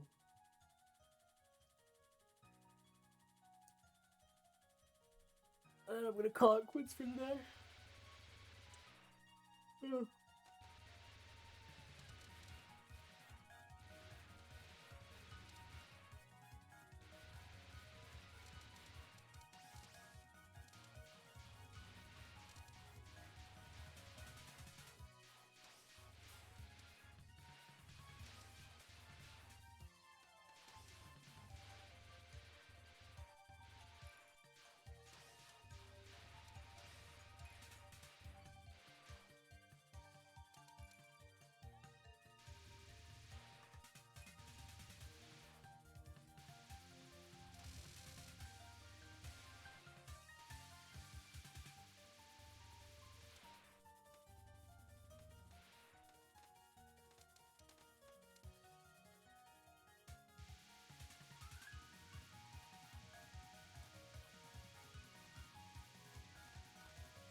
finally got a run going. As long as I don't somehow die here.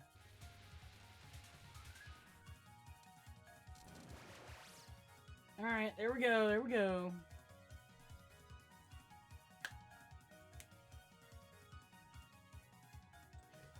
Let's die to Cranberry Trap again, somehow. For some reason I died to that like 3 times in a row.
Whatever.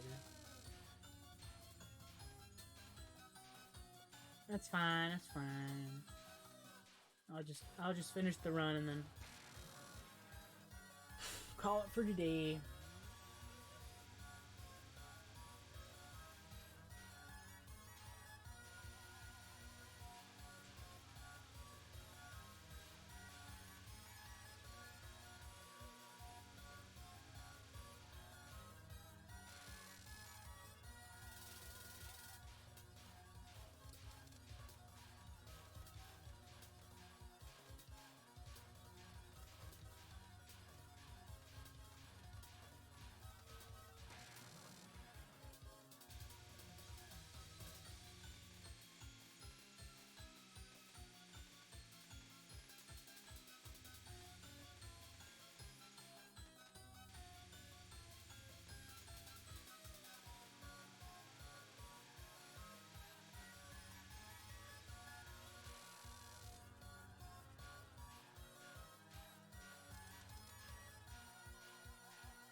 Oh, I didn't mean to move that much to the left.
cap the freaking survival as Marisa this time.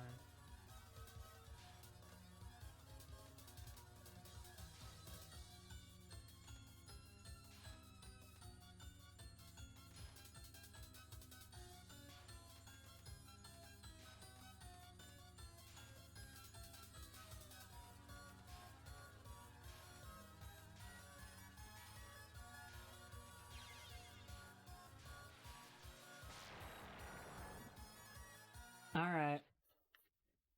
I gave my best shot. What did I die to? 4 of a kind. Starbow Break. Nothing new. Like the 3 hardest spells in the fight.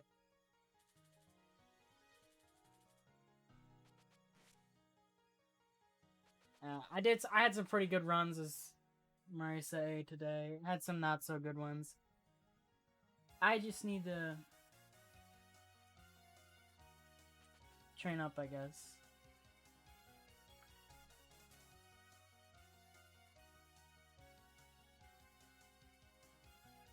Good effort though, thanks. I'm glad I at least got one down. I got the Reimus down.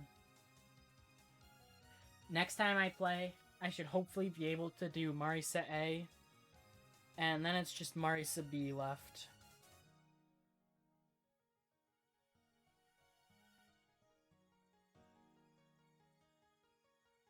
Which will be Tuesday, probably. I gotta work tomorrow, so I probably won't stream then. It's not long, it's just like 5:30 to 8:30. But not only do I not like to do like anything before 12,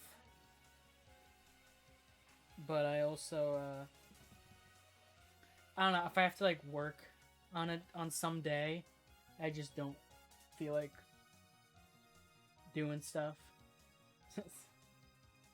Anything that means any minor sort of commitment, I'm just like, I can't do that. I gotta work in 8 hours. Thank you for showing up. Nice having you around. Nice having someone to talk to. Every once in a while I get a stream with no one, and I probably seem like a crazy person. Just talking to myself, but this was fun. I think it's interesting. Look at all these different, like, replays.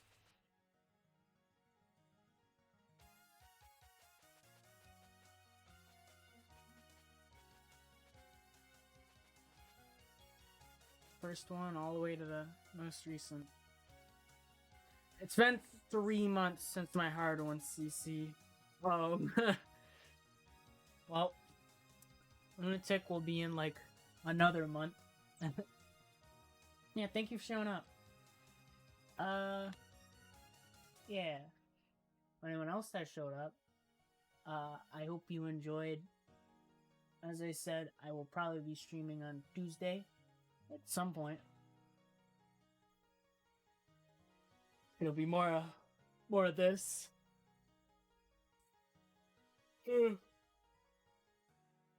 Yeah. Thank you for showing up. Thank you for watching. And have a good one. Bye-bye.